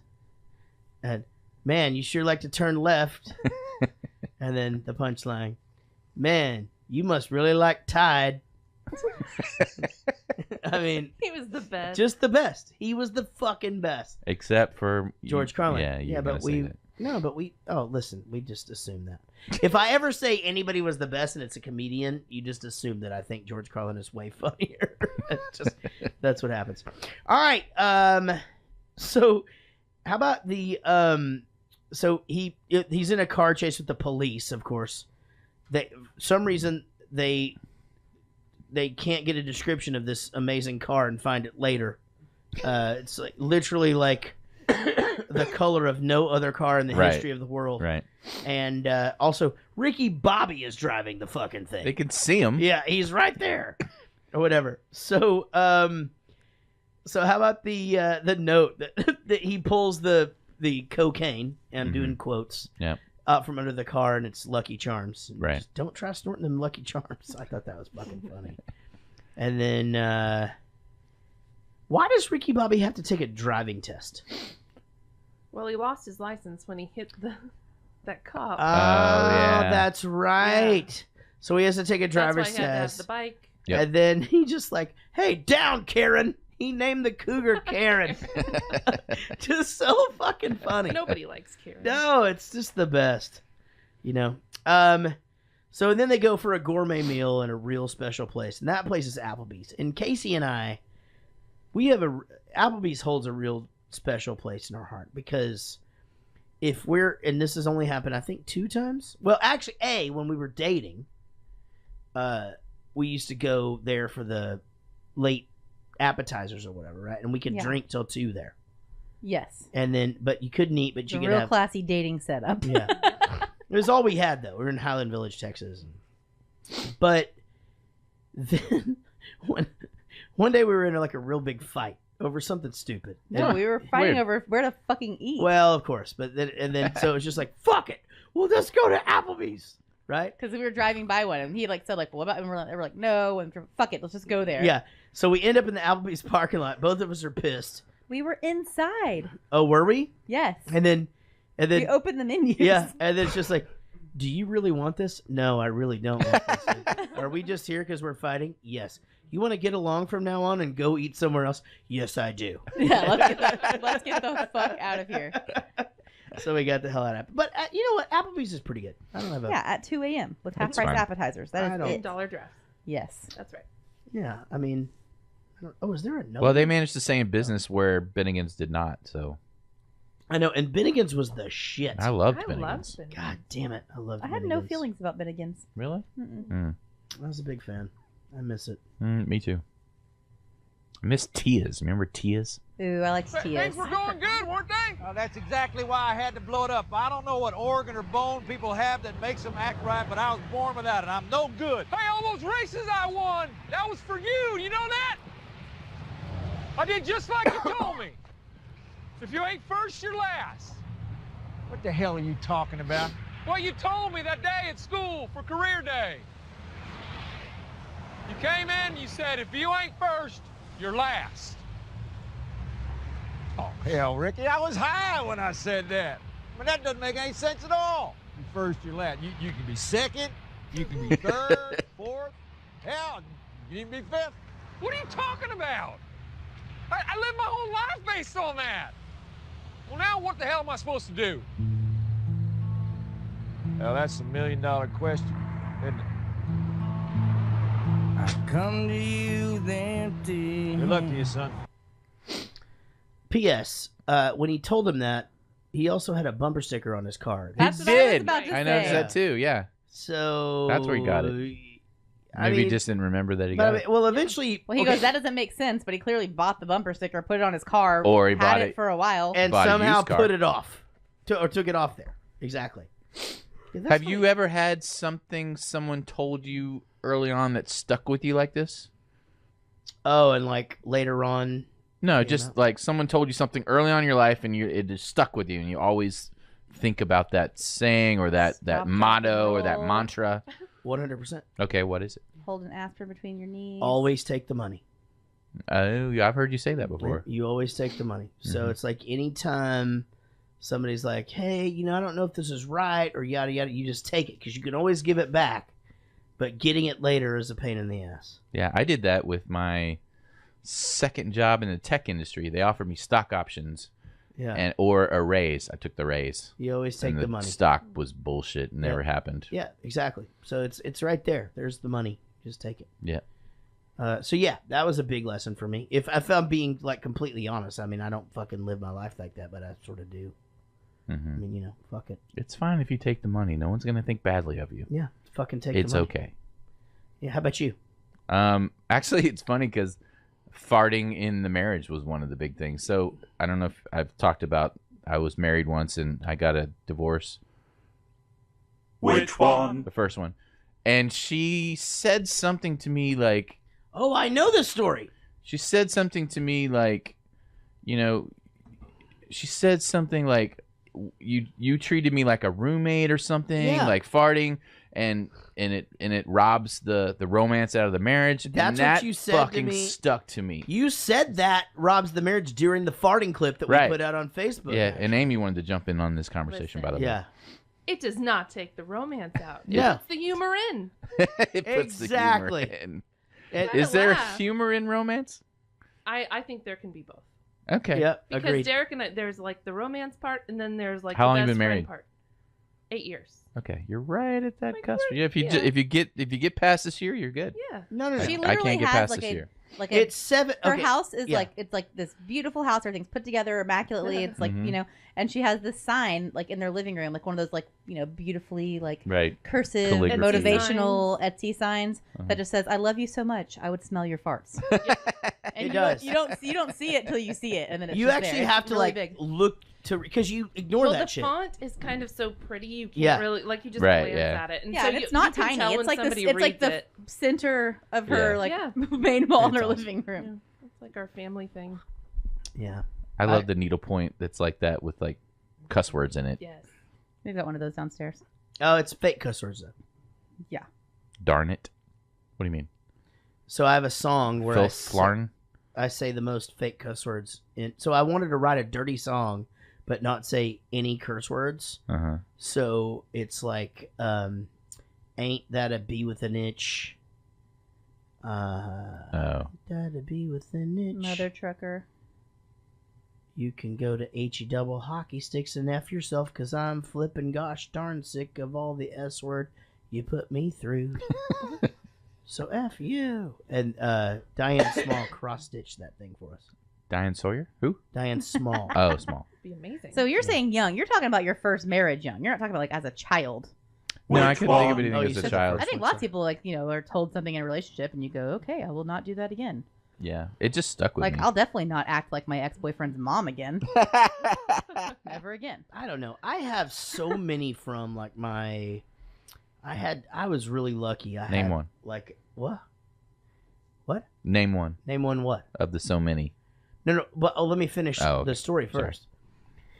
But I had like a mentor in business or whatever, and it honestly, man, and as silly as it is, and as I really do live by this a lot, is the what's the worst that can happen? You know, I mean, I really do. I mean, I think about it all the time. Like, well, I should say something. What's the worst that could happen? You know, I mean, it's not going to get any worse, or this or that. You Yeah. know? So there's that, and there's always take the money, and there's, you know, my dad, his advice to me was, keep it in your pants unless you have to pee. Mine's like always move forward, always keep swimming, like just constantly go. Yeah. It's okay to fail, but you just have to keep going. Like Yeah. learn from your mistakes, but if you're just sitting there stagnant all the time, nothing's gonna happen. Nothing good's gonna happen. Right. Just always move forward. Yeah. A teacher told me one time, said, nobody really understands you, and that's fine. Just be yourself. My mom said, That's horrible. "Let me get you a Xanax and a hot chocolate. You'll be fine." Oh, yeah. Yeah. And then you peed your pants. She's still sitting in her pee pants right now. Peed my pants. Said she had the lumpy butt. I peed. A lumpy butt.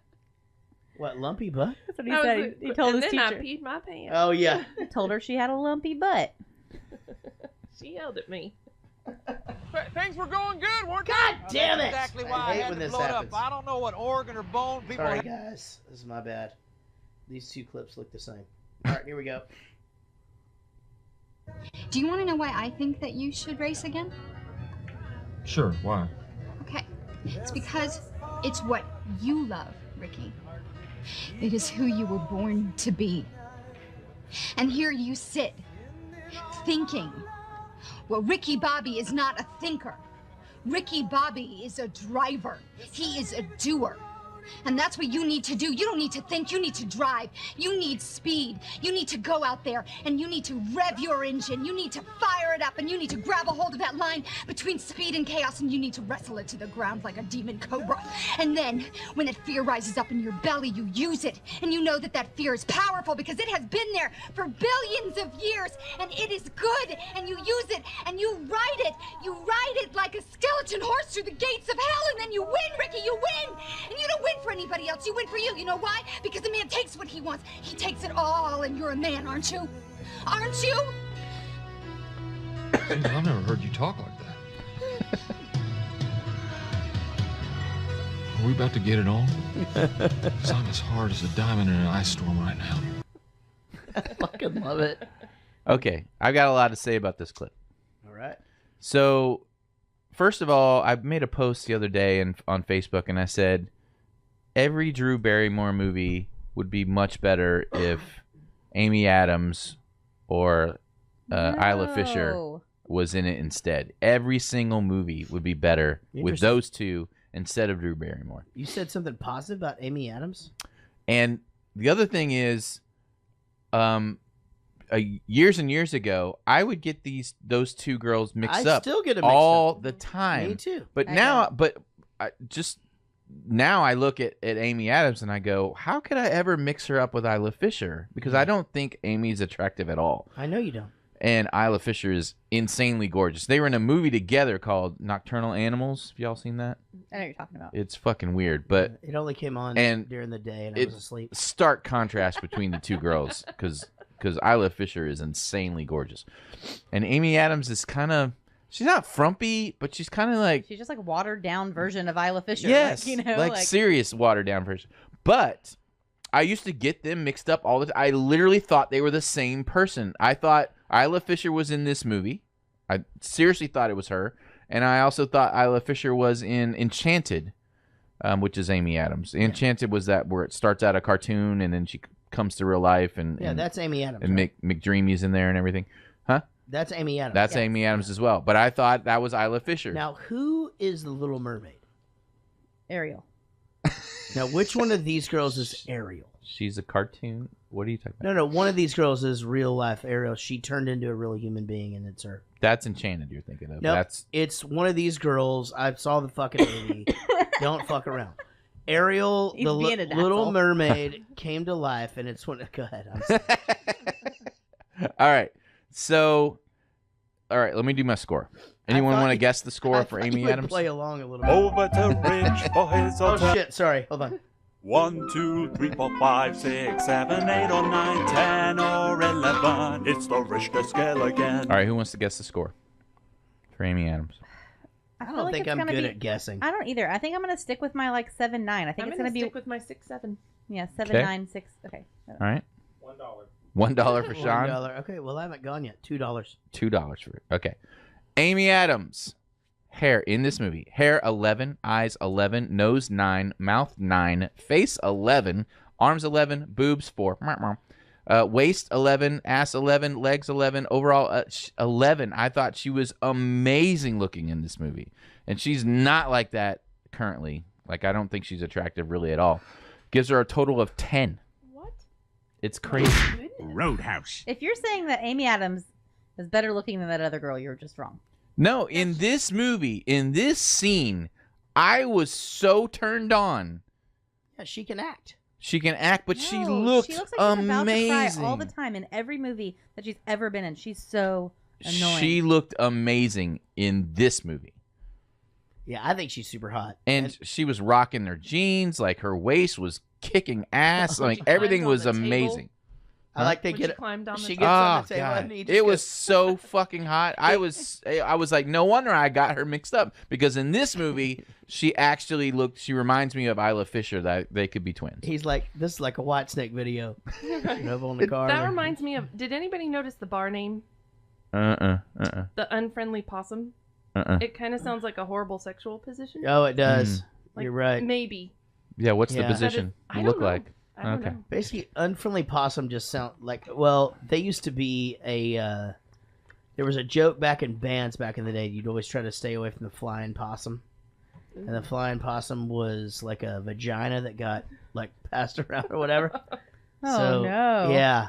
I think the position is where he's lying on his back, but he has his sort of legs up. Well, somebody's gonna have to And play. then- I dead. can actually get And this. then she's sitting on him like a chair. Here's the thing. I want you to keep going with that, It but has my friend Scott is so good at this game.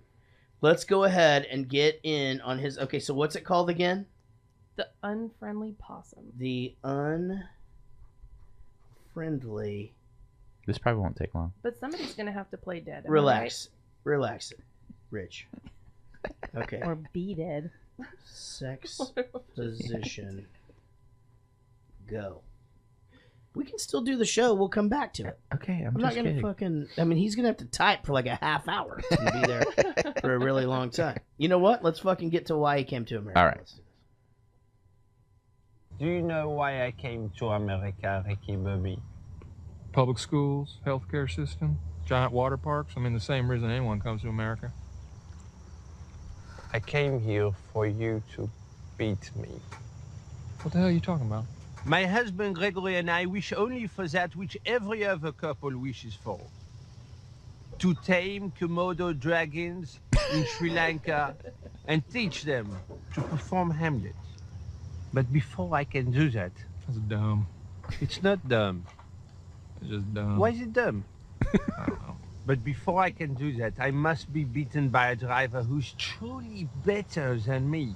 So you're gonna lose to me on purpose? No. No? No! I will battle you with the entirety of my heart. And you would probably lose. But maybe, just maybe, you might challenge me. That part was totally ad-libbed when he goes, "That's dumb," and he's Yeah. like, "Why is it dumb?" Yeah, but we got a different version of that too. Oh, really? Did we? Yes, because ours was not like the. What did he say? Oh, Komodo you're dragon? right. It Ours wasn't was the like ours was like so that we can create a currency for dogs and cats. That's exactly right. You're exactly right. Yeah, he goes. That's yeah, hilarious. That they can use interchangeably. Yeah. Yeah. That's exactly right. Good job, Dave. So how about the point where he's just walking by the table, whatever? He's just like, "See you later." He goes, "Is that Elvis Costello and Mos Def?" And the dude just goes, "No." And it was. Yeah, it was. They were just That's sitting there funny. at brunch for no reason. Yes, he said what every couple wants to retire to Stockholm and develop a currency for dogs and cats to use. That's weird. That's a different version. Yeah, that is weird. Jaret's opening a bill. Actually, I don't think in my version he said no. That's not because he introduced Elvis Costello. Elvis Costello. Really? Yeah. No He shit. introduced him as Elvis Costello. Costello. Why can I No, not he say just no. In our version, he just walks by. And goes, "They're like." He goes, "Hold my hand, Ricky Bobby," and he starts to hold his hand. He goes, "Was that Elvis Costello?" that? Oh no, he Mos did not Def?" say that. Yeah. And he just goes, no. Nope. And they just moved on. That was it. How weird. No, they Yeah. talked in Elvis. They both talk. See, in my I version. thought I remembered when I saw it before that Elvis Costello actually said something. Yeah, he said something. Yeah. All right. So, let's see. Now, to get him fired up for this race he's about to enter, they decide they're going to fake Glenn's death. And they do a really good Oh, job yeah. until Glenn fucking peeks around the corner. To and see if like, he's crying. He's like, "I see you." And is he crying? So bad. So bad. Here we go. We were up all night working on, like I said, a lot of teams kicked in parts. Nice work, guys. And your sponsors weren't doing very much, so, well, we repainted the car. Well, take a look. Come on, guys. Well, I like the Cougar, but what company's ME? Me is you. Because it's just you out there. We don't have any corporate sponsors. We don't have any fancy team owners. We have you. And this car, and this Cougar, which symbolizes the fear that you have overcome, it's all there for you. Ricky, this car is like your Excalibur, the mighty sword that King Arthur used to bring together the Knights of the Round Table until Lancelot betrayed him by laying with his queen. In the biblical sense. Okay, Glenn. Everything cool that Susan said, you wrecked it. Guys, let's go win ourselves a race, all right? That engine looked like a go-kart. It didn't look like a V12 or a V8 or whatever it's supposed to be in there, right? No. It looked tiny. He actually could have had a V8, but he is allergic to tomatoes. So, They said he didn't have any sponsors, but they closed the lid, and there's 1,000 different companies, Goodyear, exactly what Jaret said. Nextel, all on the side and on his jacket thing. yeah, so he said, so I just picked up on that too, and I was going to say that. Oh, sorry. But I'll cut this out. Shut up. But she goes, we don't have I think what the thing was is that we don't have a corporate sponsor, meaning there's not like somebody's name on the hood of the car, meaning like there's no Tide or Budweiser or Clearasil or shit. You know what I mean? Yeah. She Like, did so- say we don't have any sponsors. Well, no, she says our sponsors aren't doing a lot for us. Then she goes, we don't have any corporate sponsor. Right, yeah. It's like a double deucer. So maybe they're just paying a tiny amount. They pay for the go-kart engine. Well, yeah, I mean, look, one of his sponsors is Goodyear. Yeah. I'm not sure what they do, but I think it has to do with the seating. Yeah, I agree. And then another one was Nextel's is that not even a business anymore? Sunco was on there. Oh yeah, is that a business anymore? They're it's like Gas Sunny station. D, but you have to share it. It's like Sunco. It's like cooperative kind of thing. One of my favorite lines of the whole movie is where he meets Cal going out, and he's just like, "Hey man, I just want you to know I'm sorry. You know, and Cal just goes, I am confused by your tactics, and I'm going to continue being mad until I figure it out." Yeah. It's really tough to figure out. And Molly Shannon, holy shit, she's so fucking great. You know, and again, every time she's drunk, she's like better than the original Arthur that you hate. Yeah, that's true. Yeah, I know you. I knew you'd say that. That's absolutely the truth. How about the dad going up and getting the tickets? They're like, these have been here waiting for you for a long time. Which that line made no fucking sense at all because, well, each race is each race is different. So and they sold them before. And but this is a different race, and then Right. he just goes, "All right, here we go, $60." I'll take Ricky Bobby out. They're gonna take Ricky Bobby out, and it's super terrifying because you think, "Holy shit, he's gonna turn evil. He's gonna be like He's gonna be like everybody else in Star Wars." And go, but he doesn't. I was just thinking that. He's like, "That's my best friend. I can't do that. I can't do that." I already You took know? his wife. Yeah, I already took his wife. If a man has sex with a guy's wife, whatever.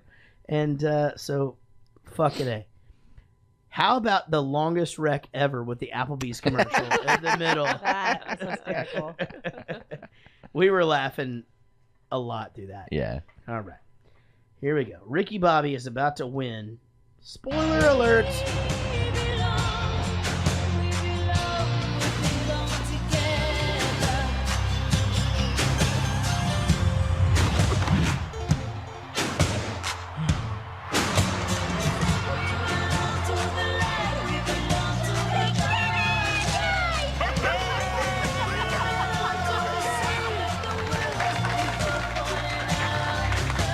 I'll be damned. Good for you, Ricky Bobby.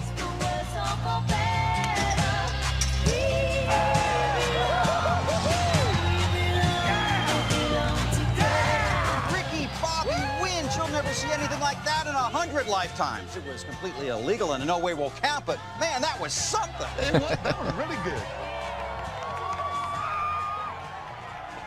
Monsieur Bobby, by defeating me today, you have set me free. Amazing. And then they make out. Yeah, I didn't know that you get disqualified if you get out of your car. I guess that makes sense. It does. But it kind of threw me. Car race. I guess if it was a foot race and you got in a car, you'd be disqualified. You know what I mean? That's true. Good like a point. relay. Excellent point. Excellent. I will never shake your hand. But how did Cal win? Everybody's car was wrecked. He couldn't cross the finish line. Because he was the closest to the finish line. That's definitely not in the rule book. That's not a I thing. don't know. I'm pretty sure you actually have to cross the finish line in your car. But if nobody, there has to be. Then What are there's you no gonna winner. do? What are you going to re-race? Yeah, re-race it. Yeah. I don't First know. of all, that's never going to happen ever. Well, every car you is may have damaged. just jinxed that motherfucker. Cal won, and he wants to go back to Shake and Bake. Then what happens? Nope. They gonna said dice and slice. You're going to be the magic man. Oh yeah. I'm going to be El Diablo. Which means chicken. Like I'm like one of those fighting chickens. It's like Mexican for fighting chicken. With claws. With claws and the all beak. All right, so then they say, "What do you say we get thrown out at Applebee's?" Man, this fucking movie is really, really good. Yeah. I didn't even really watch this time as it being like a Will Ferrell movie. I thought it was great. I've never sat down and watched this movie before. Never. Oh, This is never? always a tour bus movie. Oh, you just I've seen it a snippets. bunch of times, but I've never sat down and just like watched the movie. Yeah, the movie's really good. Really, really good. And I thoroughly enjoyed it. And here's a scene that Casey and I did not see, which I think sums up Rich's entire viewing of this movie. And here it is.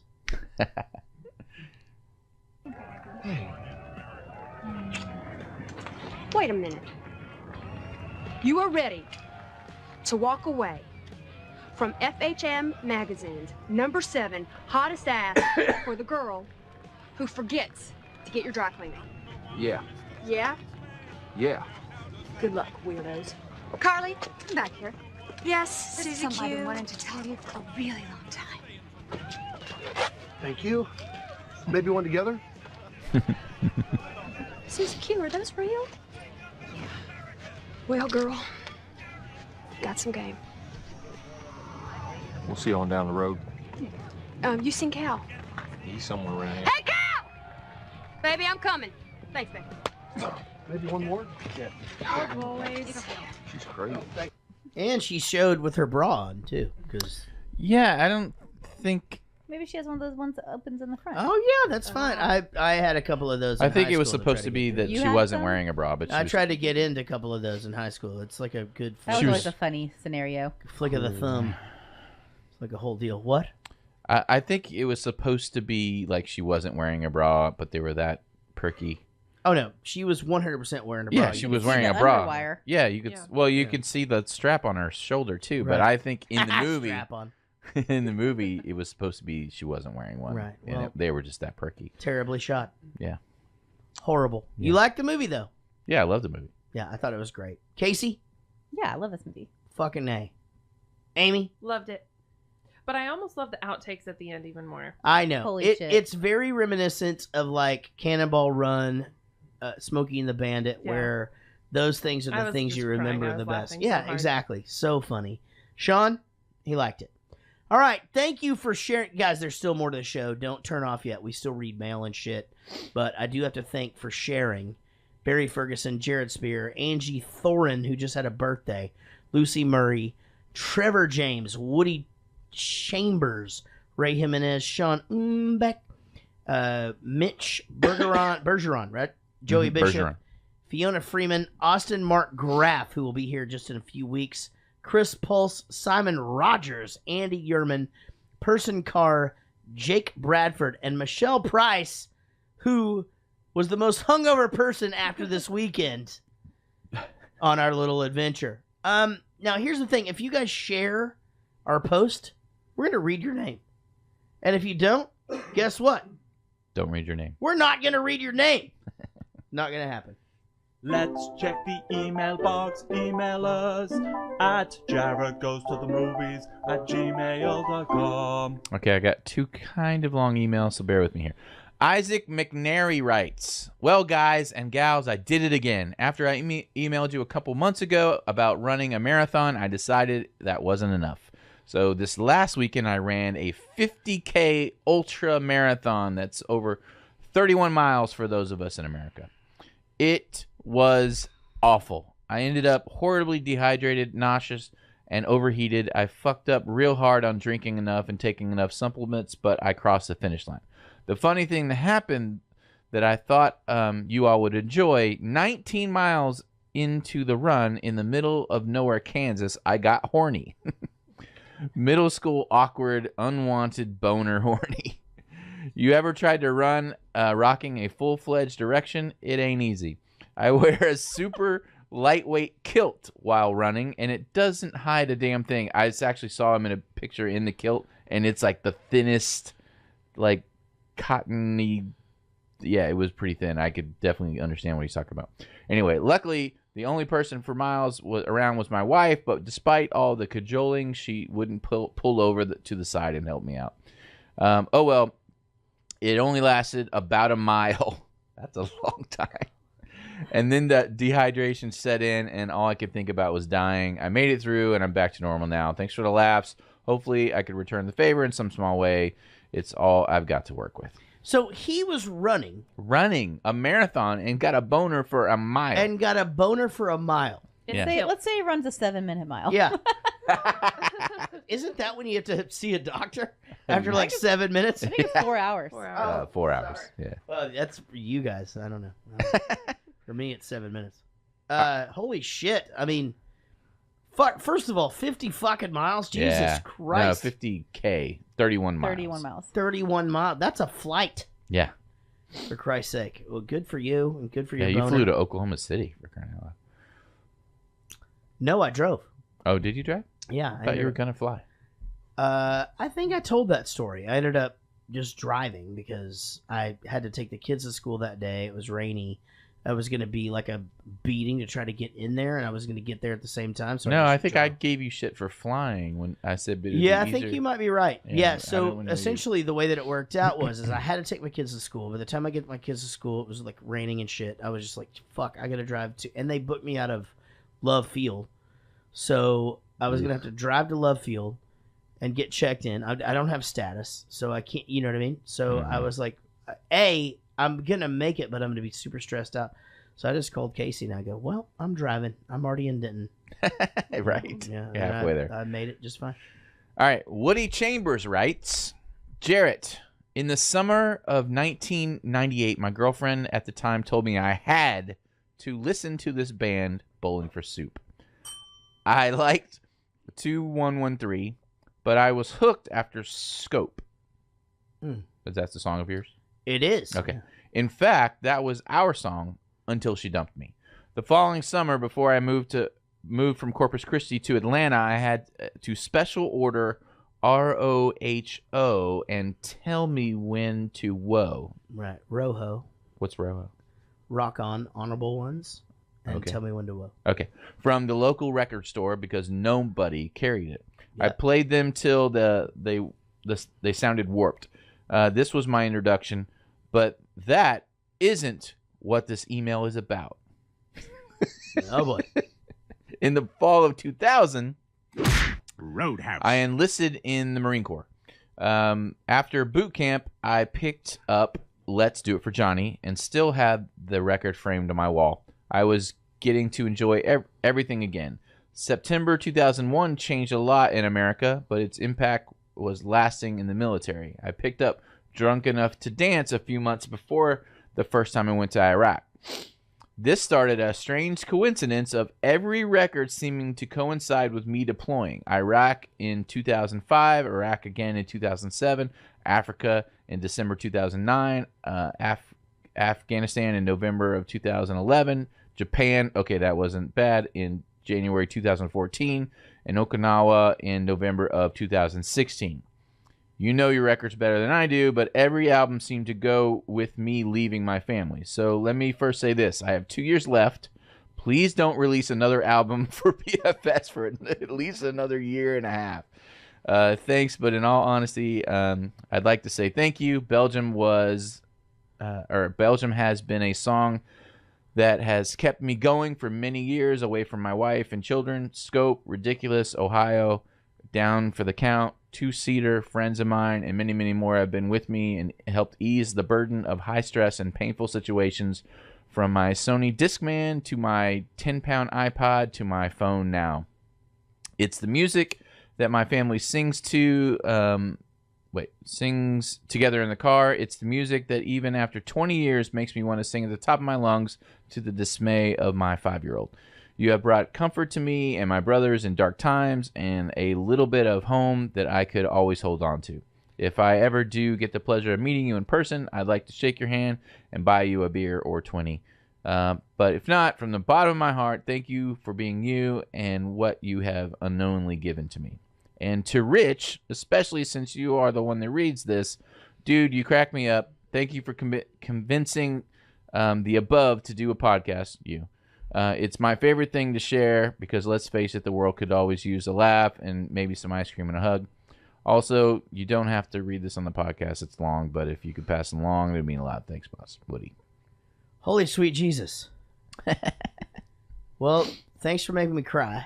At the end of the podcast, usually this is where I talk. I got a little bit. I had to keep it in. This is where I usually talk a bunch of shit and say a bunch of shit that doesn't make sense. Luckily, it's a weeknight, and I only had as many beers that were here. I fucking drank them all, but fuck it. You know, Woody, thank you. If it weren't for you, I couldn't make this music, and I couldn't do these things, and like the things that you're doing. I can't even imagine being deployed that many fucking times, that many places, Fucking all of Africa. those just literally starting over each time. So thanks. From me and from everybody in this room and from everybody who listens to the show, we appreciate it. If it weren't for you, there wouldn't be podcasts. So, I don't really know that I'm going to wait 1.5 years to make an album. So, holy shit, I hope you get sent to Hawaii. That's pressure. Yeah. You know, I mean, Jesus Christ. By the way, Japan is awesome. I don't know where he was in Africa. Did he say where he was in Africa? Djibouti? That place sucks.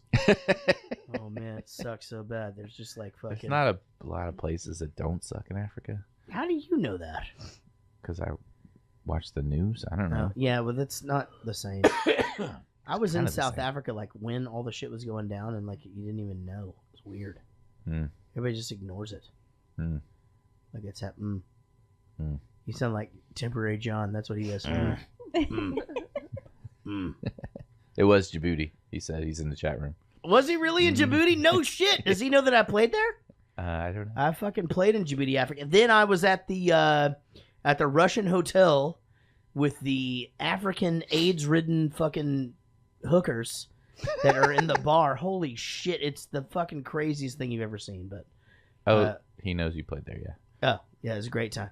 Well, Woody, thank you so very much, dude. And this is Woody. Like Woody? Woody Chambers from the that shit does all the sharing and stuff. Jesus Christ, you're the best. Hey, to everybody who shared the podcast, to everybody who writes in, please send us emails. Try not to make me cry. Like say suck it at the end or some shit. You know? And also to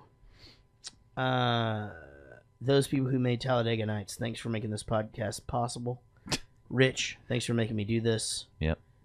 Casey, thank you for marrying me. Hey, you're welcome. Amy, thank you for being the best. Thanks for having me. Silent Sean, well, you can't defend this, so suck it. And to everybody else, we'll see you down the road. Like you more than a friend. But seriously, most of all, we'll see you down the road.